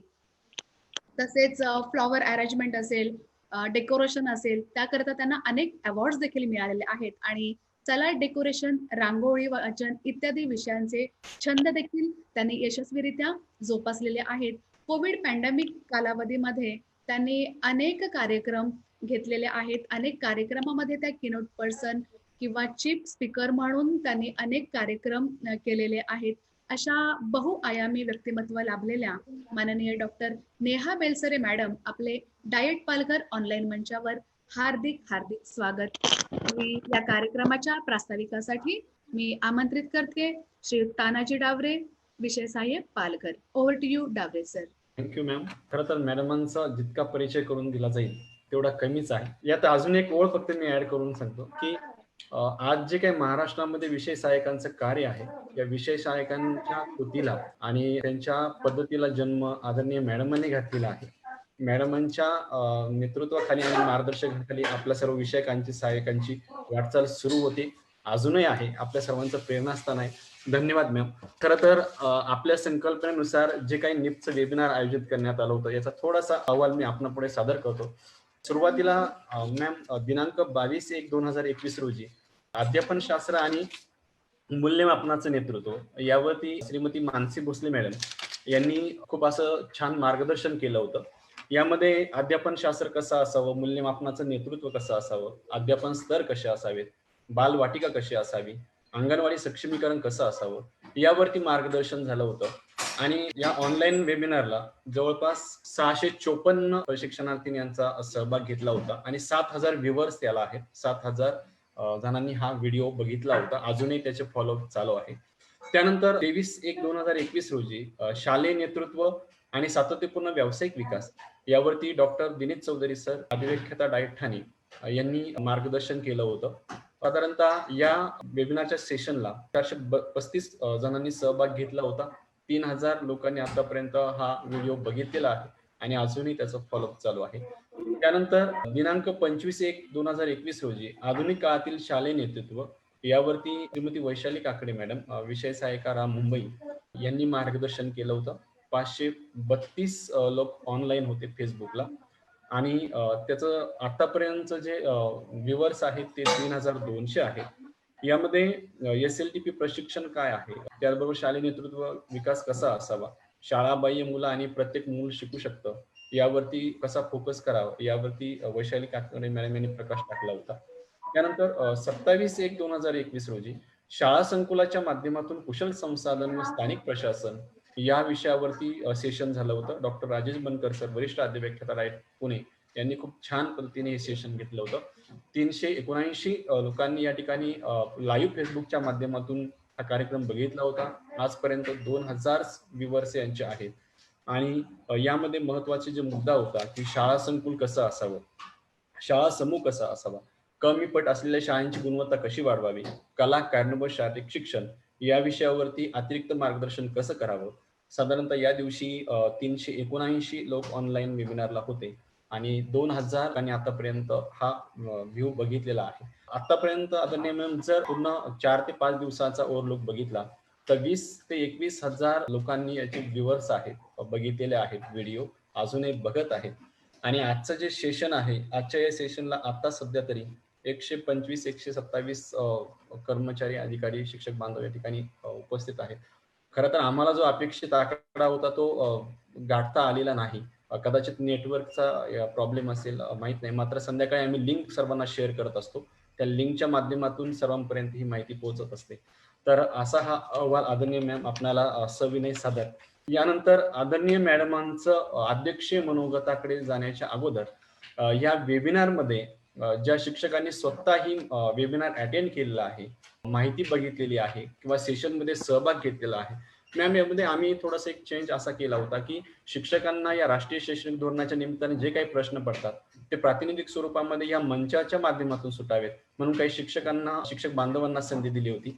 आज आपल्या या मंचावरती सुद्धा काही उपक्रमशील शिक्षक आहेत ज्यांना या वेबिनार मधून काय मिळालं याची थोडीशी माहिती ते आपणापुढे सादर करू इच्छितात. जर आपली परवानगी असेल तर आपण पुढे कंटिन्यू करूया मॅम. चालेल चालेल चालेल, धन्यवाद मॅम. सर्वात अगोदर आहेत श्री रोहित जाधव सर आहेत, जिल्हा परिषद शाळा सारसून, तालुका जव्हार. रोहित सर, आपल्याला या वेबिनार मधून काय मिळावं? प्रत्येक सर्वांना रिक्वेस्ट आहे, मॅक्सिमम 2 ते 2.5 मिनिटांमध्ये आपल्याला संवायचं. ठीक आहे, over to you Rohit sir. नमस्कार. माननीय श्रीमती नेहा बेलसरे मॅडम यांचं सर्वप्रथम मी रोहित प्रल्हादराव जाधव, जिल्हा परिषद शाळा सारसून यांच्या वतीने सर स्वागत करतो व जिल्हा शिक्षण व प्रशिक्षण संस्था पालघर यांनी मला माझ्या सर्व्हिस मध्ये मी पहिल्यांदाच हा म्हणजे वेबिनार अटेंड केला. हा वेबिनार म्हणजे असं झालाय, अनुभव सांगायचा म्हटलं तर माझ्या वडिलांनी असं सहज एका दिवशी खेड्यात नेलं होतं आणि तिथे भजनाला बसवलं होतं. मी सांगितलं हे भजन वगैरे मला काय म्हणजे तेवढं आवड नाही. पण जेव्हा तिथे बसलो आणि त्यानंतर अक्षरशः ते भजन 2-2.5 तास चाललंय. पण मी काही तिथून म्हणजे थोडा सुद्धा हे झालो नाही. तसंच मी जिल्हा शिक्षण व प्रशिक्षण संस्था पालघर यांची 21 तारखेला लिंक आली की 22 तारखेपासून राष्ट्रीय शैक्षणिक धोरण यावर वेबिनार सुरू आहे. तर मी सहज शाळेवर आल्यावरती 11 वाजता जेव्हा वेबिनार सुरू केला आणि श्रीमती मानसी भोसले मॅडम यांचा जसा वेबिनार सुरू झाला, अक्षरशः ते 2 तास असे गेले ते समजलं सुद्धा नाही. कारण त्यांनी राष्ट्रीय शैक्षणिक धोरण त्याचा आराखडा कसा आहे, आपल्याला पुढे काय करायचं आहे, राष्ट्रीय आराखडा 5+3+3+4 कसा आहे, अनौपचारिक शिक्षण पहिले 5 वर्ष, त्यानंतर 3 वर्ष काय, त्यानंतर व्यावसायिक शिक्षण घ्यायचंय व त्यानंतर मुलांना 6वीत त्यांचं नेतृत्व कसं विकसित करायचंय हे सांगितलं. आणि सर्वात सुंदर गोष्ट त्यांनी एक व्हिडिओ क्लिप दाखवली होती अंगणवाडी मधली, की एवढी ती आकर्षक आहे की मुलांना आपण जेव्हा शिकवतो की आपण त्यांचा हाताचा स्नायूंचा विकास कसा करायचा, त्यांची भाषा कशी विकसित करायची, हे एवढं सुंदर सांगितलं होतं श्रीमती मानसी भोसले मॅडम यांनी. त्यानंतर श्री दिनेश चौधरी साहेब यांनी शालेय नेतृत्व आणि सातत्यपूर्ण व्यावसायिक शिक्षण यावर शालेय नेतृत्व कसं असावं आणि त्यानंतर शालेय नेतृत्व व व्यवस्थापन याचं प्रशिक्षण सुरू आहे व सर्व शिक्षकांसाठी, मुख्याध्यापकांसाठी व प्रभारी मुख्याध्यापकांसाठी ते सुरू केलेलं आहे. तर त्याचा जास्तीत जास्त लाभ घ्यावा ही माहिती सुद्धा दिली. आणि त्यानंतर राष्ट्रीय शैक्षणिक धोरणावर त्यांनी पुढे काय होणार आहे, सेवा ज्येष्ठता, वरिष्ठ वेतन श्रेणी कशी लागू होणार आहे, त्यानंतर बीएडची कशी प्रोसेसिंग होणार आहे, शिक्षक कसे निवडले जातील, याची एकंदरीत एकदम सुंदर आणि सोप्या भाषेत अशी माहिती दिली. त्यानंतर श्रीमती वैशाली मॅडम काकडे मॅडम यांनी आधुनिक काळातील शालेय नेतृत्व कसं असावं, त्याचे ध्येय काय, त्याचे उद्देश काय, जर आपण नेतृत्वच केलं नाही, समजा शाळेचा नेतृत्व करणारा शिक्षक आहे, शिक्षकाचंच नेतृत्व जर चांगलं नसेल तर विद्यार्थी नेतृत्व करणार नाहीत व तिथे आपली गुणवत्ता कुठेतरी थांबेल. जर नेतृत्व चांगलं असेल, शिक्षकाने नेतृत्व चांगलं केलं तर आपले विद्यार्थी सुद्धा नेतृत्व करू शकतील. आणि जर विद्यार्थ्यांचं नेतृत्व चांगलं आलं तर ते गुणवत्तेकडे विकास करू शकतील. त्यानंतर श्री राजेश बनकर सर यांनी शालेय संकुलाची माहिती दिली. त्यांनी शालेय संकुलाची जशी जशी माहिती देत होते तसं माझ्या डोळ्यासमोर ती शालेय संकुलाची प्रतिमा उभी होत होती, की मी आता सध्या शालेय संकुलात बसलेलो आहे आणि ती सध्या शालेय संकुल संपूर्ण असं ते प्रोसिजर सुरू आहे की आजूबाजूचे म्हणजे 5 ते 10 किलोमीटर आतली जी पटसंख्या कमी आहेत त्या शाळेतले विद्यार्थी येत आहेत आपल्या शाळेत. आणि आपल्या शाळेत पण संगीतचे शिक्षक येत आहेत, चित्रकलेचे शिक्षक येत आहेत. आणि आपल्या शाळेतले विद्यार्थी, त्या शाळेतले विद्यार्थी चित्रकला, संगीत शिकतायत, खेळामध्ये भाग घेत आहेत. हे एवढं म्हणजे त्यांनी गहिवरून टाकलं होतं की 2 तास, की मला अक्षरशः वाटत होतं की मी शालेय संकुलात सध्या बसून आहे आणि माझे विद्यार्थी जवळपास 500 ते 1000 विद्यार्थी, कोणी संगीत शिकत आहेत, कोणी अध्यापन करत आहे, कोणी खेळ करत आहेत. एवढी सुंदर माहिती दिली होती. आणि त्यानंतर मग शालेय संकुलातील प्रशासन कसं चालवायचं, त्यानंतर शालेय संकुल म्हणजे काय नेमकं, तर शिक्षकांची देवाणघेवाण आणि भौतिक सुविधांची देवाणघेवाण कशी करायची याबद्दल एकदम सविस्तर माहिती राजेश बनकर सरांनी दिली होती. हे 4 दिवस झाल्यावरती असं वाटलं होतं आज पण काहीतरी ऐकायला भेटेल. पण श्री संदीप वाकचौरे सर यांचा विषय होता नव्या शैक्षणिक धोरणाची आव्हाने. आणि त्यांनी पहिला शब्द असा केला होता की आव्हाने काय असतील तर विद्यार्थ्यांना विचार प्रक्रिया करायला हवं. पण त्यांचा जोपर्यंत आजचा मी विषय पाहिला, क्लास बघितला, तर अक्षरशः मला सुद्धा विचार प्रक्रिया करावी लागली तेवढा वेळ. एवढं सुंदर. आणि त्यांची आव्हाने अशी होती, खरंच मी आताही त्या आव्हानावर विचार करतोय. कारण एवढी आव्हाने आहेत. खरंच आपण माहिती तंत्रज्ञानाचा उपयोग विद्यार्थ्यांना करतोच का? आपल्याकडे साहित्य आहे त्याचा वापर खरंच आपण करतोच का फक्त भिंतीवरच चार्ट आहे? एवढं एकंदरीत एकदम सुंदर असा वेबिनार आयोजित केला होता. व आमच्या जिल्ह्याचे मान्य श्री तानाजी डावरे सर त्यांचं खरंच मी खूप कौतुक करतो. त्यांनी आम्हाला वेबिनारसाठी बोलण्यासाठी संधी दिली, मला तरी, कारण मी एक सामान्य शिक्षक आहे आणि मला संधी दिली. सरांना मी खूप खूप धन्यवाद म्हणतो व नेहा बेलसर मॅडम यांना पण खूप खूप धन्यवाद देतो. माझे 2 शब्द ऐकल्याबद्दल धन्यवाद. Thank you Rohit sir. मॅम हे जव्हार तालुक्यातून बोलत होते. पालघर जिल्ह्यातील जव्हार मुखाडा हा अतिदुर्गम भाग असतो. आता ते शाळेतून बसून सध्या बोलत आहेत. यावरून या वेबिनारची व्याप्ती मॅम आपल्या लक्षामध्ये मी फक्त सर्वांना एक रिक्वेस्ट करेल की मॅडमांकडे वेळ खूप कमी आहे. पुढे पण मॅडमांचे कार्यक्रम आहे, त्यामुळे 2 मिनिटाच्या आत आपण आपलं जे मनोगत आहे ते कंप्लीट करायचं. यानंतर पुढील उपक्रमशील शिक्षक आहेत श्री भागवत केंद्रे सर. केंद्रे सर, ओव्हर टू यू. नमस्कार. आवाज येतोय ना? हो, बोला. विचार मंचावर उपस्थित माझे सर्व अधिकारी, शिक्षक मित्र आणि आपण सर्व. जिल्हा शिक्षण व प्रशिक्षण संस्था पालघर शिक्षण विभाग आयोजित शालेय नेतृत्व विकास कार्यक्रमाअंतर्गत नवीन राष्ट्रीय शैक्षणिक धोरण 2020 चा परिचय या विषयावर वेबिनार मालिका आयोजित केली होती. या वेबिनार मालिकेमध्ये अनेक सुंदर अशी विचार पुष्प या मालिकेत गुंफली गेली. आमच्या आदरणीय मुख्य कार्यकारी अधिकारी साहेब, प्राथमिक शिक्षण अधिकारी लता सानप मॅडम, माध्यमिक शिक्षण अधिकारी संगीता भागवत मॅडम आणि या वेबिनार मालिकेचे व्यवस्थापक तानाजी डावरे सर यांच्या या विचार पुष्पांचा सुगंध, ज्ञानगंध आम्हाला या वेबिनार मालिकेतून मिळाला. या वेबिनार मालिकेतील पहिलं विचार पुष्प जे होतं ते आदरणीय अध्यापन शास्त्र आणि मूल्यमापनाचे नेतृत्व या विषयावर श्रीमती मानसी भोसले, राम मुंबई यांचं होतं. मॅडमांनी या मालिकेमधून त्यांच्या संवादामधून स्वयंमूल्यमापन, सहाध्यायी मूल्यमापन म्हणजे कसे, मूल्यमापन कसं करायचं, शाळा आधारित मूल्यमापन कसं असेल, मूल्यमापन ही प्रक्रिया तणावमुक्त आणि कसल्याच प्रकारचं दडपण न घेता सतत चालणारी मूल्यमापन प्रक्रिया आहे. मूल्यमापन आणि शिकणे हे वेगळ्या प्रक्रिया नसून दोन्ही प्रक्रिया एकमेकांच्या हातात हात घालून चालतात. म्हणून मूल्यमापन हे सतत आणि सर्वांग सुंदर झालं पाहिजे. मूल्यमापन हे उपयोजनात्मक सुद्धा केलं पाहिजे. विविधांगाने मूल्यमापन केलं जावं. एकात्मिक मूल्यमापन, वेगवेगळ्या विषयांचा समन्वय कशा प्रकारे साधला जावा. एखादा विषय शिकवताना त्या विषयामध्ये जर एखाद्या दुसऱ्या विषयाचा संदर्भ आला असेल तर त्या संदर्भाची उकल कशी करावी, म्हणजे एकात्मिक विषय सारांश कशा प्रकारे द्यावा, याचा अमूल्य असं मार्गदर्शन केलं. त्याचबरोबर हे सर्व मूल्यमापन हे 360 अंश डिग्रीमध्ये केलं गेलं पाहिजे. म्हणजेच वर्षभरांचं विद्यार्थ्यांचं जे काम आहे त्याचा सर्वांगीण विकास आहे, ते शारीरिक, मानसिक, बौद्धिक, भावनिक किंवा सामाजिक असेल, या सर्व दृष्टीने 360 अंश डिग्रीमध्ये मूल्यमापन व्हावं. या संपूर्ण विषयाचं अतिशय सुरेख असं मार्गदर्शन केलं. त्यानंतर 23 तारखेचं मार्गदर्शन होतं शालेय नेतृत्व आणि सातत्यपूर्ण व्यावसायिक विकास. डॉक्टर दिनेश चौधरी आदी व्याख्याते डायट ठाणे यांनी या विषयावर मार्गदर्शन केलं. या विषयामध्ये व्यावसायिक विकास ही सतत चालणारी प्रक्रिया आहे आणि सतत चालणारी प्रक्रिया असल्यामुळे हा व्यावसायिक विकास साधत असताना प्रत्येक व्यक्तीनं, शिक्षकांनी, मार्गदर्शकांनी सजग असलं पाहिजे, सचेतन असलं पाहिजे. त्याचबरोबर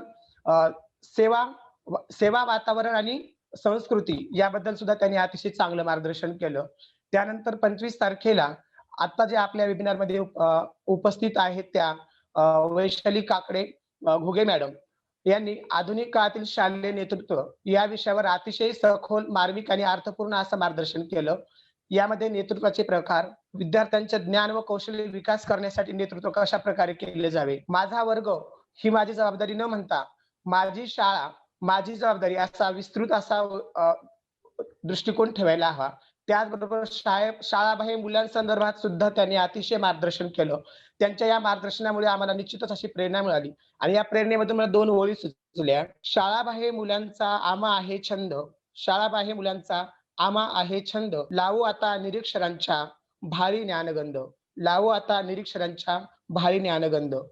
जिथे अंधार आहे जिथे तिथे न्यावा हा ज्ञानबिंब, अंधारलेल्या मुलांचा हो आम्ही दीपस्तंभ, असं अतिशय सुंदर मार्गदर्शन केलं. त्यानंतर 27 तारखेला 27 तारखेला शाळा संकुलाच्या माध्यमातून कुशल संसाधने व स्थानिक प्रशासन या विषयावरती डॉक्टर राजेश बनकर सर यांनी अतिशय सुरेख असं मार्गदर्शन केलं. यामध्ये त्यांनी शाळा संकुल म्हणजे काही संकल्पना स्पष्ट केली. शाळा संकुलनामध्ये जे आपल्या विचारांची, ज्ञानाची देवाणघेवाण होणार आहे याबद्दल विस्तृत माहिती दिली आणि स्थानिक प्रशासनांचा शिक्षण प्रक्रियेमध्ये सहभाग, त्याचबरोबर स्थानिक वातावरण, समाज, संस्कृती यांचा समन्वय साधून शिक्षण प्रक्रिया, गुणवत्तेचा, विद्यार्थ्यांचा सर्वांगीण विकास कशा प्रकारे केला जाऊ शकतो या विषयावर मार्गदर्शन केलं. अशा प्रकारे ही मालिका 22 ते 28 तारखेपर्यंत अतिशय सुरेख आणि अर्थपूर्णरित्या आम्हा शिक्षकापर्यंत पोहोचली. त्याबद्दल डायट पालघरचे आभार आणि निश्चितपणे या सर्व विचार पुष्पांचा या ज्ञानगंधांचा आम्ही आमच्या अध्यापन प्रक्रियेत अध्ययन प्रक्रियेत मुलांसाठी निश्चितपणे उपयोग करू असे आम्ही तुम्हाला ग्वाही देतो. धन्यवाद. माझे 2 शब्द संपवितो. थँक्यू. मोखाड्यावरून होते हे भागवत केंद्रे सर. मोखाडा ही एक दुर्गम अतिदुर्गम भाग आहे. हे थेट मंचावरती बोलत होते. बाकीच्या उपक्रमशील शिक्षकांना एक रिक्वेस्ट आहे की आता फक्त आयोजन वगैरे कोणी केलं हे सर्व गोष्ट थांबवाय आणि आपलं महत्वाचं काय मिळालं फक्त एवढंच सांगायचं 2 मिनिटांमध्ये.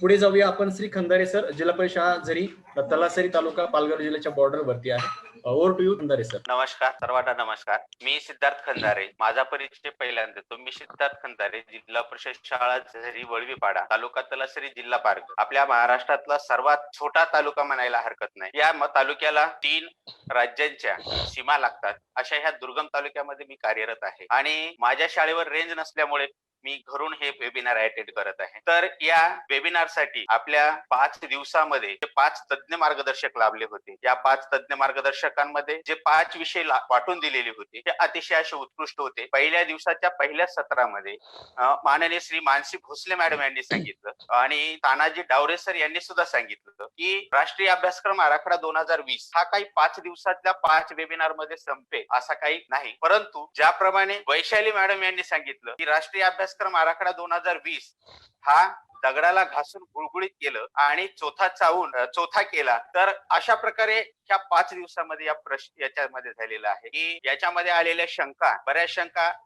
आमच्या सहकारी बांधवांनी विचारल्या. त्यामध्ये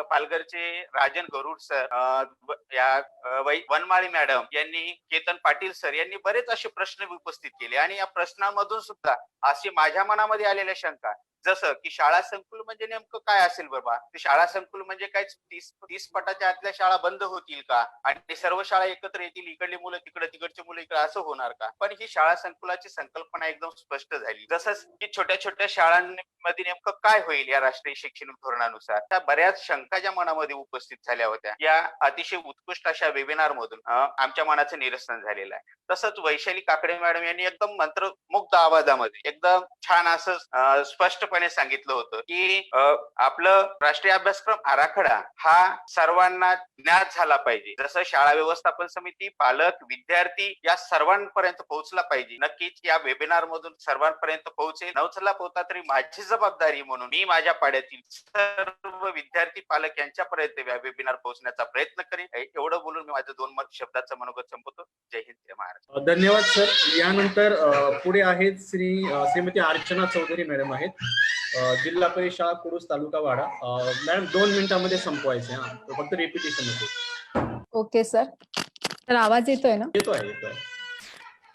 वेबिनारच्या माध्यमातून सगळ्यांपर्यंत हे धोरण व्यवस्थितप्रमाणे पोहोचावं आणि त्यांना सगळ्यांना ह्या धोरणामधून जी वेगळी दिशा आहे ती समजवावी यासाठी प्रयत्न करणाऱ्या अर्थात माननीय आदरणीय श्रीमती नेहा बेलसरे मॅडम यांचं सर्वप्रथम मी या ठिकाणी स्वागत करते. As better you feel it, as better best you express it. जेवढं तुम्ही चांगल्या प्रकारे या ठिकाणी स्वतः ते घ्याल तेवढ्या चांगल्या प्रमाणे तुम्ही ते एक्सप्रेस करू शकाल. आणि म्हणून ज्या वेळेस हे वेबिनार सुरुवात झालं त्यावेळेस सुरुवातीच्या मनामध्ये एक ह्या नवीन धोरणामध्ये बघण्याचा दृष्टिकोन आणि ज्या वेळेस हे वेबिनार 5 दिवसामध्ये आम्ही ऐकतोय त्यानंतरचा दृष्टिकोन यामध्ये नक्कीच खूप फरक पडलाय. फक्त माझ्याच बघण्यामध्ये नाही तर सगळ्यांच्याच पडला असेल हे मी सर्वांच्या वतीने नक्कीच ठासून या ठिकाणी सांगू शकते. हे वेबिनार म्हणजे मनातील प्रश्नांकडून उत्तरांकडे जाण्याचा एक प्रभावी मार्ग होता. शैक्षणिक धोरणातील परिवर्तनाची वाट दाखवणारा एक दृष्टिक्षेप होता. शिक्षणाकडे सर्व दिशांनी पाहण्यासाठी शिकवणारा एक उत्कृष्ट संवाद होता असं म्हटलं तर वावगं ठरणार नाही. सुरुवातीच्या दिवसामध्ये आपल्या ओघवत्या शैलीतून मानसी भोसले मॅडम यांनी पायाभूत शिक्षणावर भर का आवश्यक आहे हे स्पष्ट करताना जणू सांगितलं की जर राष्ट्राला जगवायचंय तर राष्ट्राच्या मुळांना पाणी घालण्याची गरज आहे, कारण ह्याच्यातूनच उद्याचा भविष्यकाळ रूपी वृक्ष बहरणार आहे. त्यानंतर शालेय नेतृत्व आणि सातत्यपूर्ण व्यावसायिक विकास या आपल्या सत्रामध्ये माननीय डॉक्टर दिनेश चौधरी सरांनी सांगितलं की आपण बदलांना सामोरं गेलं पाहिजे. जो थांबला तो संपला आणि म्हणून आपल्या शिक्षणामध्ये सगळ्यात महत्वाचं जर काही असेल तर शिक्षणाचा मूळ हेतू आयुष्यातील आव्हानांना सामोरं जाणं हा असतो, हे आम्हा सर्वांना खूप छान रीतीने पटवून दिलं. वैशाली काकडे मॅडमने आधुनिक काळातील शालेय नेतृत्व समजवताना the whole purpose of the education is to turn mirror into window हे समजावून सांगताना तुमचं यशस्वी नेतृत्व हे एक शाळा प्रमुख म्हणून जेवढं आवश्यक आहे तेवढंच तुमच्या शाळेची वातावरण निर्मिती आणि त्याचबरोबर आवश्यक असणारी जी 4 ध्येय, ज्याला आपण 4 पिलर असं म्हणूया, हे खूप छान पद्धतीने सांगितलं. शाळा संकुलाच्या माध्यमातून कुशल संसाधन आणि स्थानिक प्रशासन या विषयावर मार्गदर्शन करताना बनकर सरांनी आम्हाला विविध आयोगांचा एक धावता स्पर्श करून दिला आणि प्रभावी प्रशासनाची शाळा संकुलनासाठी कशी आवश्यकता असते हे सांगताना there is only one way to success, it's called hard work हे अगदी समजावून सांगितलं. आजच्या वेबिनारच्या शेवटच्या दिवशी माननीय श्री वाकचौरे सर, ज्यांच्या ह्या शेवटच्या दिवसाचं हे शैक्षणिक धोरणांचं आव्हान नक्की काय सर सांगतील याबद्दल आम्हाला सर्वांना खूप उत्सुकता होती, पण त्यांनी आम्हाला सर्वांना ह्याच्यामधून खूप विचार करायला प्रवृत्त केलं. सर्व गुणामध्ये महत्वाचा गुण असतो माणसाचा, तो म्हणजे तळमळ. आणि जोपर्यंत कोणतंही काम हे आपण म्हणतो ही सहज शक्य होतं, साध्य होतं, पण जोपर्यंत तुमच्या आतून तो आवाज येत नाही आणि हा आतून येणारा आवाज खूप महत्वाचा आहे हे सरांनी ह्या ठिकाणी सांगताना म्हटलं, कर हौसलों को तू बुलंद इतना, तेरा हर कदम सफलता की ओर बढ़ता जाएगा, मैं सहारा तेरा सही कोशिश तू करता जा. हे शिक्षकांनी जाणलं पाहिजे, हे त्यांनी ह्या ठिकाणी आम्हाला नक्कीच सांगितलं.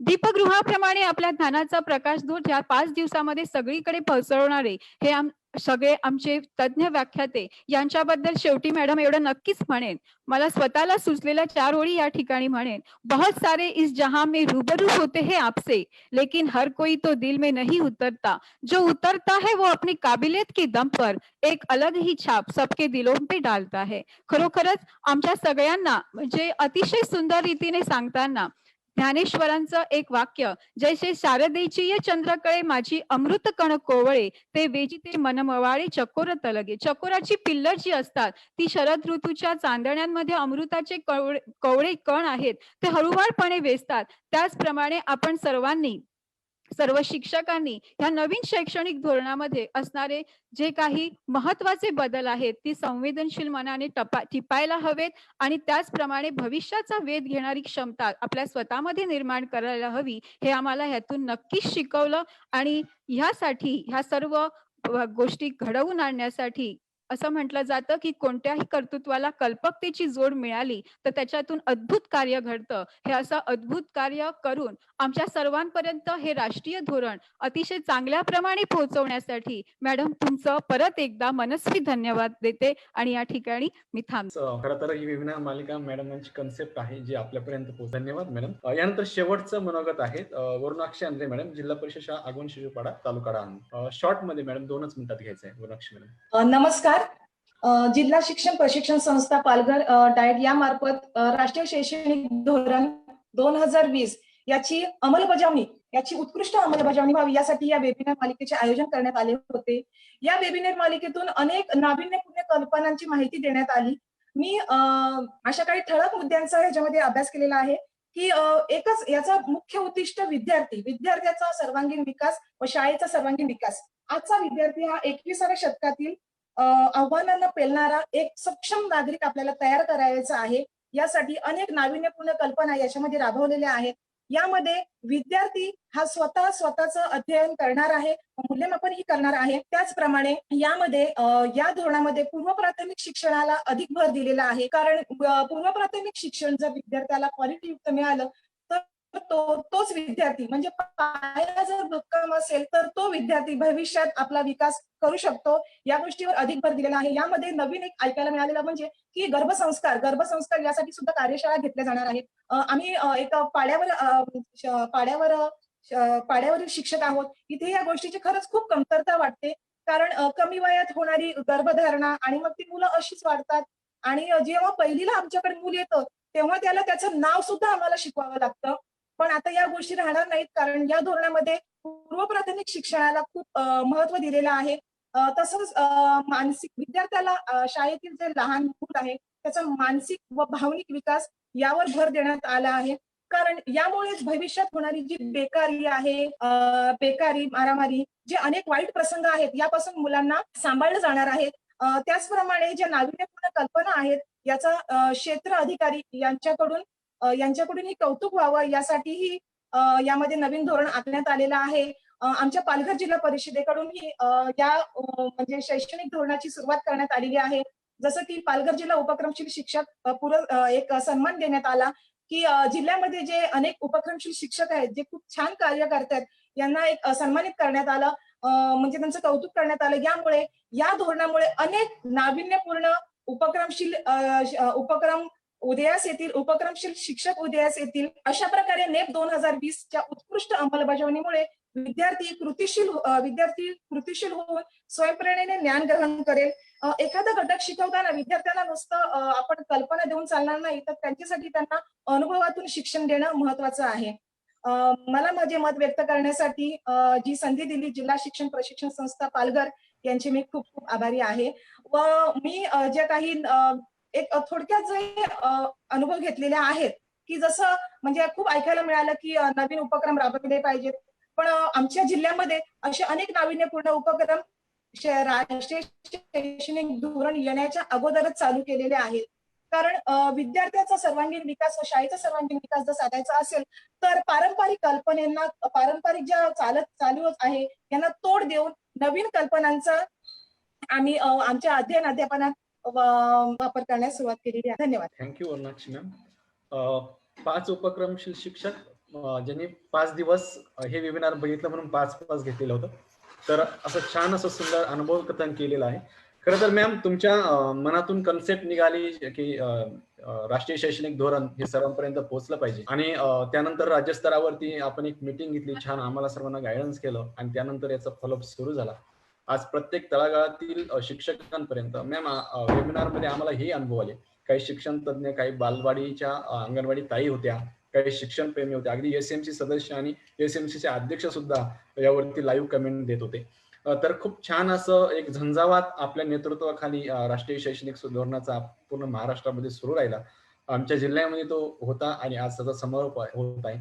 आपल्याची सर्वजण आतुरतेने वाट पाहत आहे. मी जास्त वेळ न घेता आपणाकडे पुढील सूत्र येतो. त्यानंतर आपणापुढे अध्यक्षीय मनोगत सादर करत आहेत आदरणीय श्रीमती नेहा पिलसरी मॅडम, संचालिका महाराष्ट्र शैक्षणिक नियोजन प्रशासन संस्था औरंगाबाद. धन्यवाद. Over to you ma'am. नमस्कार सर्वांना. पालघर जिल्हा परिषदेचे मुख्य कार्यकारी अधिकारी सिद्धराम सालेमठकर, त्यानंतर परिषदेचे म्हणजे राज्य शैक्षणिक संस्था प्रशिक्षण परिषदेचे सन्माननीय संचालक टेपकर, डाएटच्या प्राचार्या सन्माननीय लता सानप मॅडम, माध्यमिक शिक्षणाधिकारी संगीता भागवत मॅडम, पालघरचे सर्व विषय तज्ञ आणि समुपदेशक, त्याचबरोबर आजच्या या वेबिनारसाठी जे तज्ञ मार्गदर्शक म्हणून उपस्थित आहेत असे संदीप वागचौरे सर आणि सर्व उपस्थित, मला या ठिकाणी आज तुमच्याशी जोडले जात असल्याचा इतका आनंद होत आहे तो यासाठी की मला प्रत्यक्ष शिक्षकांपर्यंत काय पोहोचलं हे ऐकायला मिळालं आणि अक्षरशः कृतकृत्य झाल्यासारखं वाटलं. की मूळ म्हणजे नवीन राष्ट्रीय शैक्षणिक धोरण 2020 आल्यापासून ते धोरण प्रत्येक शिक्षकापर्यंत आपल्याला कसं पोहोचवता येईल, प्रत्येक स्टेक होल्डर पर्यंत जे सहभागीदार आहेत यांच्यापर्यंत आपल्याला कसं पोहोचवता येईल याचा एक ध्यास घेतला होता आणि त्या माध्यमातून महाराष्ट्र शैक्षणिक नियोजन प्रशासन संस्था मिपा औरंगाबादच्या वतीने आपण नोव्हेंबर महिन्यामध्ये 2 ते 6 नोव्हेंबरला पूर्ण राज्यव्यापी असे वेबिनार मालिका 5 दिवस घेतली. त्यासाठी राष्ट्रीय आंतरराष्ट्रीय स्तरावरील तज्ञ आमंत्रित केले आणि त्याला सुद्धा असं पहिल्या दिवशी माननीय अपर मुख्य सचिव मॅडम वगैरे सगळे आपले वरिष्ठ उपस्थित असल्यामुळे असं लक्षात आलं की 45,000 व्ह्युअर्स आहेत त्या दिवशीच्या वेबिनार आणि असं करता करता 5 दिवस संपले आणि एकूण संख्या बघितली आणि शिक्षकांची संख्या आपल्या राज्यात जर 7.5 लाख आहे तर आपण एकीकडे समाधान व्यक्त करतोय की हजारोंमध्ये वेबिनारला लोक जॉईन झाले, पण त्याच वेळी हजारो अजून यापासून वंचित आहेत हेही जाणीव झाली. आणि मग विचार केला की प्रत्येक जिल्हा शिक्षण प्रशिक्षण संस्था ही त्या जिल्ह्याचं नेतृत्व करते, अकादमिक नेतृत्व करते, प्रादेशिक विद्या प्राधिकरण त्या विभागाचं अकॅडमिक लिडरशिप करत आहे. तर अशा संस्थांच्या माध्यमातून नक्कीच आपल्याला अधिकांपर्यंत पोहोचता येईल आणि मला सांगायला आज आनंद होत आहे की महाराष्ट्र राज्यातील प्रत्येक जिल्ह्यामध्ये आणि प्रत्येक प्रादेशिक विद्या प्राधिकरण आणि जिल्हा शिक्षण व प्रशिक्षण संस्थांनी अशा पद्धतीच्या वेबिनार मालिका घेऊन जास्तीत जास्त शिक्षकांपर्यंत हे धोरण पोहोचवलेलं आहे. खूप सक्षमपणे हे सगळं काम केलेलं आहे आणि त्याबद्दल निश्चितच मी सर्वांचं मनःपूर्वक अभिनंदन करते. यामध्ये जिल्हा परिषद आणि डाएट एकत्र येऊन या पद्धतीचं आयोजन केलं. त्यामध्ये चांगल्या गोष्टी खूप घडल्या. कशा? एक म्हणजे काही बाह्य राज्यातील तज्ञ सुद्धा आपल्याकडे आमंत्रित झाले. उदाहरणार्थ गोंदियामध्ये त्यांनी आरआई भोपाळची तज्ञांची टीम बोलवली होती किंवा नागपूरला एनसीआरटी मधले काही तज्ञ बोलवले होते. दुसरी चांगली गोष्ट अशी झाली की डाएट मधल्या व्यक्तींनी स्वतः विषय तयार केले. जेव्हा आपण समोरच्या समोर मांडत असतो एखादी बाब किंवा दुसऱ्याला शिकवण्याचा प्रयत्न करतो, त्यावेळी आपण अधिक शिकवतो, अधिक शिकतो. दुसऱ्याला शिकवताना आपण अधिक शिकत असतो, कारण मांडणी करत असताना आपण हा विचार करतो की काय काय प्रश्न येऊ शकतात आणि अधिक सखोल आपला अभ्यास होतो. अशी प्रक्रिया आणि अशी घुसळण ही प्रत्येक अकॅडमिक इन्स्टिट्यूट मध्ये झाली, हे पण मला खूप आनंदाची गोष्ट वाटते. त्याचबरोबर आता जे पालघरमध्ये मी बघितलं की इथे डाएट फॅकल्टीज नाहीयेत. या ठिकाणी विषय सहाय्यक, समुपदेशक आणि प्राचार्य त्यांच्याकडे सुद्धा अतिरिक्त कार्यभार. अशा पद्धतीने ही जिल्हा शिक्षण प्रशिक्षण संस्था पालघरचं कामकाज चालू आहे. पण असं म्हणून कुणीही मागे हटलेलं नाही, तर आहे त्या व्यक्तींनी लीडरशिप केलेली आहे, नेतृत्व स्वीकारलेले आहे आणि एक अतिशय उत्तमपणे विषय सहाय्यक, समुपदेशकांच्या या टीमने प्राचार्य मॅडमच्या नेतृत्वाखाली आणि शिक्षणाधिकारी यांच्या समन्वयाने हे सगळं वेबिनार मालिका उत्तम प्रकारे केली आणि शिक्षक स्वतः जे सांगत आहेत, मग ते डहाणूतील असतील, उखाड्यातील असतील, जव्हार, तलासरी किंवा वाडा, प्रत्येक ब्लॉक मधनं जे तुम्ही प्रतिनिधित्व केलं, त्यातनं मला असं लक्षात आलं यांच्या प्रतिक्रिया ऐकून की निश्चितपणाने धोरणामध्ये काय सांगितलंय आणि आपल्याला काय कार्यान्वित करायचं आहे, ही जी बदलाची प्रक्रिया विचार पातळीवरती होण्याची गरज होती, ती निश्चितपणाने आपण पुढे नेलेली आहे, ती गतिमान केलेली आहे आणि हे पाहून खूप आनंद होत आहे. यामध्ये संदीप वाकचौरे सरांनी आज सांगितलं की आव्हानं काय आहेत, मी उलट्या क्रमाने जाते आणि आव्हानं निश्चित आहेत. कारण हे जे नवीन राष्ट्रीय शैक्षणिक धोरण आहे, त्याला न्यू एज्युकेशन पॉलिसी म्हणून आपण NEP म्हणत आहोत. पण त्याचा अॅक्रोनिम आपण करू नये, नीप वगैरे काही म्हणू नये, हे मी या प्रसंगी सांगेन. तर नवीन राष्ट्रीय शैक्षणिक धोरण किंवा न्यू एज्युकेशन पॉलिसी NEP असं आपल्याला म्हणता येईल याला. तर या धोरणामध्ये प्राधान्याने आपल्याला सांगितलेलं आहे की आपण एका ज्ञानसत्तेकडे वाटचाल करत आहोत भारत म्हणून, आणि भारत हा विश्वगुरु व्हावा या पद्धतीने एक अपेक्षा व्यक्त केलेली आहे धोरणामध्ये आणि हा भविष्यवेध आहे.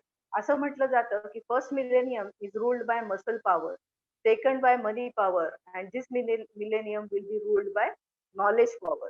आणि ही जी नॉलेज पॉवर आहे त्याचं सत्ता केंद्र आपण व्हावं, ही आपण भविष्यवेध डॉक्टर के कस्तुरी रंगन समितीने ठेवलेलं आहे समोर आणि त्या पद्धतीने धोरणाची आखणी केलेली आहे. आणि ही करत असताना आव्हानं निश्चित आहेत की संदीप वाकचौरे सरांच्या सेशन मधनं तुमच्या बरोबर शेअर झाली असतील. मी काही त्यांचं सेशन पूर्ण ऐकू शकले नाही, परंतु त्यांचं जे मंथन चिंतन आहे ते मला माझ्यापर्यंत सातत्याने पोहोचत असतं. म्हणजे कधी कधी मला हा प्रश्न पडतो की त्यांचा एखादा लेख वाचायची वेळ येईपर्यंत पुढचा त्यांचा लेख एवढा मोठा तयार असतो, तर एवढा वेळ ते कसं काढतात आणि वेगवेगळ्या ठिकाणी BOS मेंबर म्हणून सुद्धा काम करतात, ही खूप कौतुकास्पद गोष्ट आहे. तर त्यांनी धोरणावरती सुद्धा विविध लेख लिहिलेले आहेत, वेगवेगळ्या अँगलनी लिहिलेले आहेत, ते सुद्धा तानाजी डवरे सरांनी आपल्या सर्वांसोबत शेअर करावेत. निश्चितपणाने त्यामधनं अधिक वेगवेगळ्या टॉपिकची सखोलता वाढायला मदत होईल. कारण आपल्यापैकीच शिक्षकांच्या प्रतिक्रियेतनं आलं की हे 5 दिवसाचं वेबिनार म्हणजे सर्व धोरण नाही, तर ते आपल्या स्वतःला समजून घ्यायचं आहे.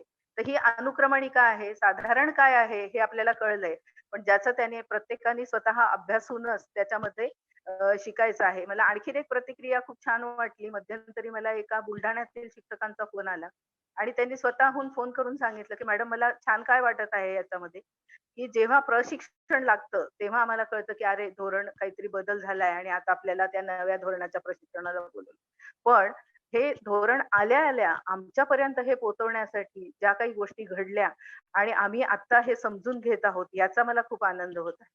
तर मला सगळ्यात जास्त आनंद याचा होतो की प्रत्येक शिक्षकाने आता ज्यांनी प्रतिक्रिया शेअर केल्या त्यांनी हे हे किती सजगतेने समजून घेतलेलं आहे. कारण वाकचौरे सरांच्या बोलण्यातही आलं की संवेदनशीलता ती मुलांच्या प्रती असेल किंवा धोरणाच्या प्रती असेल, ही संवेदनशीलता खूप महत्वाची आहे. की समजून घेणं आणि नेमकं काय म्हटलंय आणि ते काय म्हटलंय, कशासाठी म्हटलंय, हे एकदा जर आपल्याला वैचारिक पातळीवरती, विचार पातळीवरती पटलं, तर मग ती तशा कृती आपल्याकडनं घडत जातात. उदाहरणार्थ आपण म्हणत आहोत, की या धोरणाच्या माध्यमामधनं भविष्यवेध असा केलेला आहे, की येत्या 20 वर्षामध्ये आपली जी भारताची शिक्षण पद्धती असेल, ती जगामध्ये नंबर 1 ची असेल. म्हणजे इतर कुठलीही शिक्षण पद्धती भारताच्या वरती नसेल. अशा पद्धतीचे आमूलाग्र बदल या धोरणाच्या माध्यमातून होतील, अशी ही अपेक्षा आहे. मग असं करायचं असेल तर आणि गतीने करायचं असेल तर 20 वर्ष हा कालावधी म्हणजे निश्चितपणाने आपल्याला गतीने बदल करावे लागतील. कारण ट्रान्झिशन पिरियड हा 10 वर्षाचा आहे. म्हणजे 2020 पासून ते 2030 पर्यंत हा धोरणाच्या बदलाचा पिरियड म्हणून जर आपण बघितलं, तर प्रत्यक्ष फळं आपल्याला 10 वर्षानंतर दिसायला लागणार आहेत आणि 20 वर्षापर्यंत त्याची साध्यता होऊन आपण जागतिक पातळीवरती नंबर 1 होऊ. मग असं असेल तर आजच्या ज्या समस्या आपल्याला शिक्षण क्षेत्रामध्ये दिसत आहेत, त्याचबरोबर शिक्षण हे जर समाज परिवर्तनाचं साधन आपण म्हणत आहोत, तर समाजामध्ये ज्या समस्या दिसत आहेत, त्याचं सगळे उत्तरं आपल्याला या धोरणाच्या माध्यमातून शोधायची आहेत. म्हणजे निरनिराळे प्रश्न आपल्या समोर आवासून उभे आहेत. मग मुलं जी शाळेत येत आहेत, ती मुलं शिकती होत नाहीयेत. त्यांना गुणवत्तापूर्ण शिक्षण मिळत नाहीये आणि लर्निंग क्रायसिस किंवा अध्ययन आपत्ती आपल्याला दिसत आहे. दुसरीकडे शाळाबाह्य असणाऱ्या मुलांचं प्रमाण जास्त आहे. 2025 पर्यंत आपल्याला बाल शिक्षणाचं सार्वत्रिकीकरण करायचंय. म्हणजे वय वर्ष 3 ला 100% मुलं शाळेत आणणं याची साध्यता आपल्याला 2025 पर्यंत करायची आहे. त्याचबरोबर जो 2018 प्रमाणे उच्च शिक्षणाचा GR 26.3 आहे. म्हणजे जे मूल इयत्ता पहिलीमध्ये प्रवेश घेतं त्याचं उच्च शिक्षण होण्याचं प्रमाण हे फक्त 26.3% आहे. ते आपल्याला किमान 50% पर्यंत 2030 पर्यंत नेता यावं, हे धोरणाने म्हटलेलं आहे. त्याचबरोबर 2025 पर्यंत किमान 50% व्यक्तींना आपल्याला व्यवसाय शिक्षण देता यावं, ही टाईमलाईन दिलेली आहे. आज आपण जर बघितलं तर भारतामध्ये केवळ 5% व्यवसाय शिक्षण दिलं जातं आणि एकीकडे आपण म्हणतो की हा शेतीप्रधान देश आहे. नाव पटावर मूल शेतावर हे जे काय म्हटलं जात आहे आणि शेती शिक्षणाबद्दल जर बघितलं की शेती व्यवसायाबद्दलचं शिक्षण तर ते घेणाऱ्यांचं प्रमाण केवळ 1% आहे. मग हे सगळे जे विरोधाभास आहेत ते आपल्याला दूर करायचे आहे आणि हे दूर करत असताना सगळ्यात महत्वाचा जो घटक आहे तो विद्यार्थी आहे. की विद्यार्थी केंद्रीय शिक्षण आपल्याला करायचंय आणि हे करत असताना जवळचा घटक कुठला आहे तर शिक्षक आहे. आणि म्हणून शिक्षक हा अत्यंत महत्वाचा घटक आहे हे बदल सगळे लक्षात आणण्यामध्ये. आणि त्या दृष्टिकोनातनं आपल्याला हा विचार करायचा की शिक्षकाची भूमिका काय आहे. मला आठवतंय आदरणीय अनिता करवल मॅडम या मिनिस्ट्री ऑफ एज्युकेशन MHRDचं नाव आता नवीन धोरणाप्रमाणे मिनिस्ट्री ऑफ एज्युकेशन झालेलं आहे. तर त्या तिथे सचिव आहेत. तर सन्माननीय सचिव मॅडमचा एक NEP 2020 वरच वेबिनार आयोजित होता आणि त्यामध्ये त्या म्हणाल्या होत्या की ही जी आपली एज्युकेशन सिस्टीम आहे त्या एज्युकेशन सिस्टीम मधला इकोसिस्टीम मधला ही जी इकोसिस्टीम आहे एज्युकेशनची यामधला महत्वाचा घटक म्हणजे ज्याला आपण ऑक्सिजन म्हणूया इकोसिस्टीमचा तो म्हणजे शिक्षक आहे. इतकी महत्वाची उपमा या शिक्षक या घटकाला दिलेली आहे आणि पॉलिसीमध्ये मला आवर्जून नमूद करायचं आहे की शिक्षकाला एक सन्मानाचं स्थान प्राप्त व्हावं या दृष्टिकोनातनं काय करता येईल हा सुद्धा त्यांच्या सेवा शर्ती सर्व्हिस कंडिशन्स ज्याला आपण म्हणतो त्या कशा इम्प्रूव्ह करता येतील त्याच्या कामगिरीवरती आधारित त्याच्या पदोन्नतीच्या प्रक्रिया कशा घडतील, त्याच्या निवडीची जी प्रक्रिया आहे शिक्षकाच्या, ती निवडीची प्रक्रिया ही पारदर्शी कशी होईल, त्याचबरोबर गुणवत्तापूर्ण शिक्षण हे शिक्षण व्यवस्थेला कसे मिळतील आणि त्यासाठी सेवापूर्व शिक्षणामध्ये काय काय बदल करावे लागतील, हा सुद्धा विचार या धोरणामध्ये केलेला आहे. आणि डॉक्टर दिनेश चौधरी सरांच्या सेशनमध्ये आपल्याला कळलं असेलच की प्रत्येक शिक्षकाला दरवर्षी 50 तासांचा व्यावसायिक विकासाची संधी मिळावी, तशी शाळा प्रमुखांना पण मिळावी, असं या धोरणामध्ये म्हटलेलं आहे. म्हणजे सातत्यपूर्ण व्यावसायिक विकासाच्या संधी प्रत्यक्ष सेवेत आल्यानंतर मिळणं हे सुद्धा सुनिश्चित केलेलं आहे. मुळातच हे जे धोरण आहे हे आपल्याला स्वातंत्र्योत्तर काळातलं तिसरं धोरण आहे आणि 21व्या शतकातील पहिलं धोरण आहे. आणि हे धोरण जास्त भर कशावर देतं, तर गुणवत्तेवरती देतं. आणि ही गुणवत्ता प्रत्येक स्तरावरती कशी निश्चित करता येईल याचा विचार या धोरणाने केलेला आहे. मग विद्यार्थ्यापासून जर आपण सुरुवात केली तर गुणवत्तापूर्ण विद्यार्थी कशाला म्हणायचे? गुण म्हणजे गुणवत्ता नाही. परीक्षेत मिळालेले गुण याचा अर्थ त्यांनी भरपूर गुणवत्ता साध्य केली असा होत नाही. गुणवत्तेची परिभाषा बदलणं हे सुरुवातीला धोरणामध्ये अधोरेखित केलेलं आहे आणि तो आपल्याला समजून घेणं गरजेचं आहे की गुणवत्तापूर्ण विद्यार्थी किंवा गुणवत्तापूर्ण शिक्षण ते नेमकं काय. तर विद्यार्थ्याच्या ज्या अध्ययन विषयक गरजा आहेत ते भागवणं आणि त्याचं जीवन अधिकाधिक समृद्ध करत जाणं म्हणजे गुणवत्ता, अशी परिभाषा ही आपल्याला गुणवत्तेची करावी लागेल. आणि त्या दृष्टिकोनातनं जशी परिभाषा गुणवत्तेची बदलेल त्याप्रमाणे आपल्या अध्ययन अध्यापन प्रक्रिया आणि आपण जे विद्यार्थ्याला देत असलेले अनुभव आहेत हे सगळे बदलणार आहेत. आणि म्हणून पुढचा घटक जो महत्वाचा येतो तो म्हणजे शिक्षक. तो मानसी मॅडमच्या सेशन मधनं तुम्हाला अधिक चांगला उलगडला असेल की शिक्षक हा फॅसिलिटेटर किंवा सुविधादाता म्हणून त्यांनी आपली भूमिका निभावायची आहे. आणि मला सांगायला आनंद होतो की 2015 पासून महाराष्ट्रामध्ये रचनावादाची जी घुसळण झाली त्यामधनं बऱ्याच शिक्षकांना हा कन्सेप्ट बऱ्यापैकी समजलेला आहे की रचनावाद करायचा म्हणजे काय, तर मुलं स्वतः विचार करायला लागतील आणि स्वतःच्या ज्ञानाची रचना स्वतः करतील. या पद्धतीच्या अध्ययन अनुभवांची निर्मिती करणं, त्या पद्धतीच्या अध्ययन अध्यापन प्रक्रिया घडणं, मग ते वर्गामध्ये, वर्गाबाहेर, शाळेबाहेर, प्रत्यक्ष क्षेत्र भेटी, प्रकल्प, कृती, अनुभवाधारित शिक्षण या वेगवेगळ्या माध्यमांमधून. आणि म्हणून पुढचा जो घटक येतो तो म्हणजे शाळा. शाळा या संधींचं केंद्र असल्या पाहिजे. वेगवेगळ्या प्रकारच्या संधी मुलं शिक्त होण्यासाठीच्या, फक्त वर्गामध्ये कोंडून माहितीचं आदान प्रदान करणं आणि हाताची घडी तोंडावर घेऊन बस म्हणणं हे दिवस गेलेत आता. त्यामुळे आता आपल्याला हे लक्षात घ्यायचं आहे की बहुमित बुद्धिमत्ता जी आहे ती प्रत्येक मूल हे वेगळं असतं. प्रत्येकाकडे काहीतरी एकमेवाद्वितीयत्व असतं. त्याच्यातली प्रज्ञा ओळखून त्याला त्याच्या प्रमाणे कलाप्रमाणे संधी देणं आणि ही संधीची मुबलकता असणं हे खूप महत्वाचं आहे. आणि त्यासाठी शिक्षक म्हणून मी काय करू शकतो आणि प्रभावी अध्ययन अनुभवांची योजना शाळेबाहेर, वर्गाबाहेर कशी करू शकतो आणि त्या माध्यमामधनं मुलांमध्ये 21व्या शतकाची कौशल्य विकसित होण्यासाठी काय काय करू शकतो हे सगळं बघणं.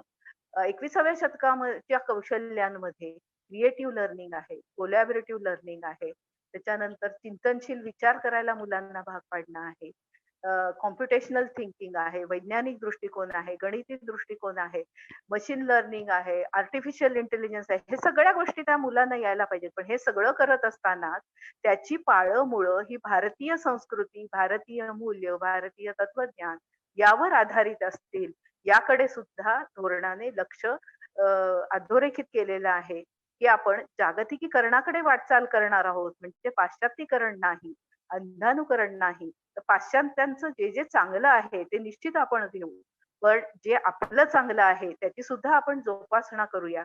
आपण जर बघितलं तर भारतीय 14 विद्या, 64 कला, कितीतरी शोध खगोलशास्त्रातले असतील, वास्तुशास्त्रातले असतील, गणितातले असतील, विज्ञानातले असतील, वैद्यकशास्त्रातले असतील, हे सगळे भारतामध्ये मुळात लागलेले आहेत. आणि त्याच्याकडे आपण डोळे झाक करून पाश्चात्यांचं अंधानुकरण करत किंवा इंग्रजी ही माध्यम भाषा म्हणून घेऊन मुलांचा अध्ययनावरचीच पकड मजबूत न होणं याकडे मार्गक्रमण करत आहोत. ते जर थांबवायचं असेल तर बहुभाषिकत्व आणि माध्यम भाषा आणि ज्ञानभाषा ह्या 2 वेगळ्या आहेत. तर माध्यम भाषा म्हणून अ, आपली मातृभाषा किंवा प्रादेशिक भाषा असावी. हे मला असं वाटतं, की पालघर या जिल्ह्याशिवाय इतर कुणाला हे महत्त्व आधी कळलंच नसेल. कारण या ठिकाणी आदिवासी बहुल क्षेत्र हे भरपूर आहे आणि वेगवेगळ्या प्रकारच्या आदिवासी भाषा बोलल्या जातात. आणि आता जर मी तुम्हाला इथे एखाद्या 2 ओळी या स्क्रीनवर दाखवल्या, ज्या जॅपनीज भाषेमध्ये लिहिलेल्या आहेत आणि तुम्हाला वाचायला सांगितल्या, तर आपल्यापैकी प्रत्येकाला ती भाषा येत नसल्यामुळे जेवढं अनभिज्ञ वाटणार आहे, तेवढंच त्या शाळेमध्ये आलेल्या पहिल्या वर्गातील मुलाला मराठी भाषा ही अनभिज्ञ असू शकते आणि म्हणून माध्यम भाषा ही त्याची मातृभाषा असावी असं म्हटलेलं आहे. आणि त्या दृष्टिकोनातनं आपल्याला खूप काम करावं लागणार आहे. मुलांच्या भाषा शिकाव्या लागणार आहेत. मुलांच्या भाषांमधलं साहित्य, लोकसाहित्य काय आहे? त्यांची संस्कृती काय आहे? त्यांचे सणवार काय आहेत? लोकगीतं काय आहेत? गोष्टी कुठल्या आहेत? याचं संकलन करावं लागणार आहे. आणि त्या साहित्य जास्तीत जास्त कसं उपलब्ध होईल यासाठी सुद्धा काम करायचं आहे. तर खूप काही आपल्याला करायचंय हे निश्चित आव्हान आहे. पण आपण एकदा जर ठरवलं, की आपण हे करू शकतो, तर निश्चितच आपण हे करू शकणार आहोत. कारण आपण सगळे मिळून एकत्र येऊन ह्या सगळ्या आव्हानांना सामोरे जाणार आहोत. आणि हे अवघड नाही, हे निश्चित आपल्याला माहिती आहे. आणि आपण हे करू शकणार आहोत आणि करण्यासाठी या जिल्हा शिक्षण व प्रशिक्षण संस्थेसारखं अकॅडमिक लीडरशिप आपल्याला सपोर्ट करायला असणार आहे. त्याचबरोबर केंद्र प्रमुख, विस्तार अधिकारी, गट शिक्षणाधिकारी, शिक्षणाधिकारी, डाएट या सर्वांचं सक्षमीकरण सुद्धा आपण सायमल्टेनियसली करत आहोत, की अधिकारी वर्गांचं सुद्धा नवीन राष्ट्रीय शैक्षणिक धोरणाच्या दृष्टिकोनातनं क्षमता बांधणी करणं. त्याचबरोबर शाळा प्रमुख जे आहेत, त्या शाळा प्रमुखांना आपली शाळा ही प्रत्येक शाळा ही दर्जेदारच असली पाहिजे, यासाठी काम करायचं आहे. आणि त्या दृष्टिकोनातनं निपाने PSLM म्हणजे program on school leadership and management हा कोर्स इंट्रोड्यूस केलेला आहे 3 डिसेंबरला. आणि 3 डिसेंबरला हा कोर्स लॉन्च झालेला मराठी माध्यमातनं. मराठी, इंग्रजी आणि हिंदी या तीनही माध्यमातनं NCSL निपा नवी दिल्लीच्या पोर्टलवर हा कोर्स उपलब्ध आहे. 10 आठवड्यांमध्ये आपण हा कोर्स विनामूल्य ऑनलाईन आपल्या वेळेप्रमाणे करू शकता. शाळा प्रमुख, पर्यवेक्षक, वरिष्ठ शिक्षक, भावी मुख्याध्यापक हा कोर्स करू शकणार आहेत. आणि या माध्यमामधनं आपण हे निशुल्क कोर्स करून एक प्रकारे आपलं स्वतःचं सक्षमीकरण करणं, स्वतःचा विकास करणं, त्याचबरोबर लीडिंग इनोव्हेशन, लीडिंग म्हणजे ज्याला आपण असं म्हणतो की सहभागी धारकाचं नेतृत्व करणं, कोणाकोणाला सोबत घेऊन आपण करू शकतो. ते प्रत्येक ज्या गुणवत्तापूर्ण शिक्षणासाठी जे बदल होऊ घातलेले आहेत नवीन धोरणाच्या अनुषंगाने, ते प्रत्येकासाठी जर आपण शासनावर अवलंबून राहिलो, तर त्याला वेळ अधिक लागण्याची शक्यता आहे. आणि म्हणून समाजाचा सहभाग घेणं, खाजगी स्वयंसेवी संस्थांचा सहभाग घेणं, जिथे ज्यांचा सहभाग घेऊन आपल्याला जास्तीत जास्त उत्तम कसं करता येईल आणि गुणवत्तापूर्ण शिक्षण कसं देता येईल. शाळा संकुलाचा जो कन्सेप्ट आलेला आहे, की कशासाठी शाळा संकुल करायचे आहेत, तर सहभागितेतून विकास, विन विन सिच्युएशन करणं, सगळ्यांना सोबत घेऊन आपण विकास करू शकतो. ही संकल्पना त्यामध्ये मांडलेली आहे. मग ती मानव संसाधनांच्या संदर्भातली असेल किंवा भौतिक संसाधनांच्या संदर्भातली असेल. तर प्रत्येक छोट्या छोट्या शाळेला, ज्या शाळेमध्ये कमी पट आहे, या ठिकाणी सगळ्या सुविधा देणं हे जरी शक्य नसलं तातडीने, तरी सुद्धा त्या शाळेंची सहभागिता या शाळा संकुल संबोधामध्ये करून घेतल्याने इतर शाळांच्या सुविधा त्यांना देता येणं शक्य होणार आहे. आणि हा खूप महत्वाचा गुणवत्तापूर्ण शिक्षणासाठीचा संबोध असणार आहे. आणि मला सांगायला आनंद वाटतो की 64-66 धोरणामध्ये हा आला. 68च्या पहिल्या 64-66च्या आयोगामध्ये, कोठारी आयोगाने हा मांडला आणि 68च्या पहिल्या धोरणाने हा देश पातळीवरती नेल्यानंतर सुद्धा महाराष्ट्र हे राज्य तेव्हापासून यामध्ये पायोनियर असं स्टेट राहिलेलं आहे.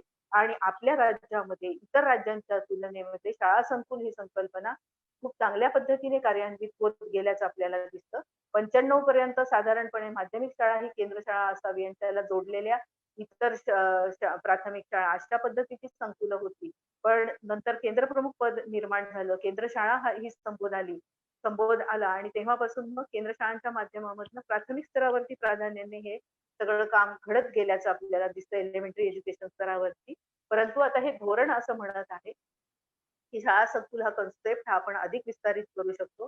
कारण आपण 3 वर्ष वयापासून ते 18 वर्ष वयापर्यंतचे शिक्षण हे शालेय शिक्षण म्हणून याच्याकडे बघत आहोत आणि त्या पद्धतीने मुलांच्या विकासाला वाव देणं सगळ्यात महत्वाचं यामधला जो बदल आहे ते मुलं ही इंडिपेंडंट थिंकर झाली. ती स्वतः विचार करणारी घडली पाहिजे. या दृष्टिकोनातनं आपल्याला ह्या सगळ्या प्रक्रिया करायच्या आहेत आणि म्हणून अध्ययन अध्यापन प्रक्रियेमधले मूलभूत बदल समजून घेणं, शिक्षक म्हणून सुविधादात्याची भूमिका निभावणं, अधिकारी म्हणून शिक्षकांना जिथे जिथे अडचणी येत आहेत तिथे योग्य ते सहाय्य करणं, मेंटॉरिंग करणं, कोचिंग करणं हे सगळं अपेक्षिलेलं आहे आणि या सर्व माध्यमामधनं ही यंत्रणा निश्चितपणे एक सक्षमपणे आपण हा बदल घडवूया आणि भारत ही ज्ञानसत्ता होणं, विश्वगुरु होणं यासाठी आपली जी वाटचाल आहे ती करूया अशी मला खात्री वाटते. आपण सर्वजण पुढे सुद्धा सोबत राहणार आहोत. हे वेबिनार संपला आणि आता एक हे कामाची पूर्तता झाली असं आपण याकडे बघत नाही आहोत. तर ही सुरुवात आहे. नवीन धोरण आता आपण समजून घ्यायला सुरुवात केली आहे. तर आपल्यापैकी प्रत्येकाने हे 66 पानाचं डॉक्युमेंट जे इंग्रजीत आलंय तेही वाचावं. हळूहळू ते मराठीमध्ये चांगल्या मराठीत उपलब्ध होईल. सध्या जे आहे ते फार काही चांगलं ट्रान्सलेशन त्याचं मराठीत उपलब्ध नाहीये, पण ते पण येईलच लवकर. त्याचबरोबर 484 पानाचा मे 19 मध्ये आलेला जो ड्राफ्ट आहे तो सुद्धा खूप मुळातून वाचण्यासारखा आहे.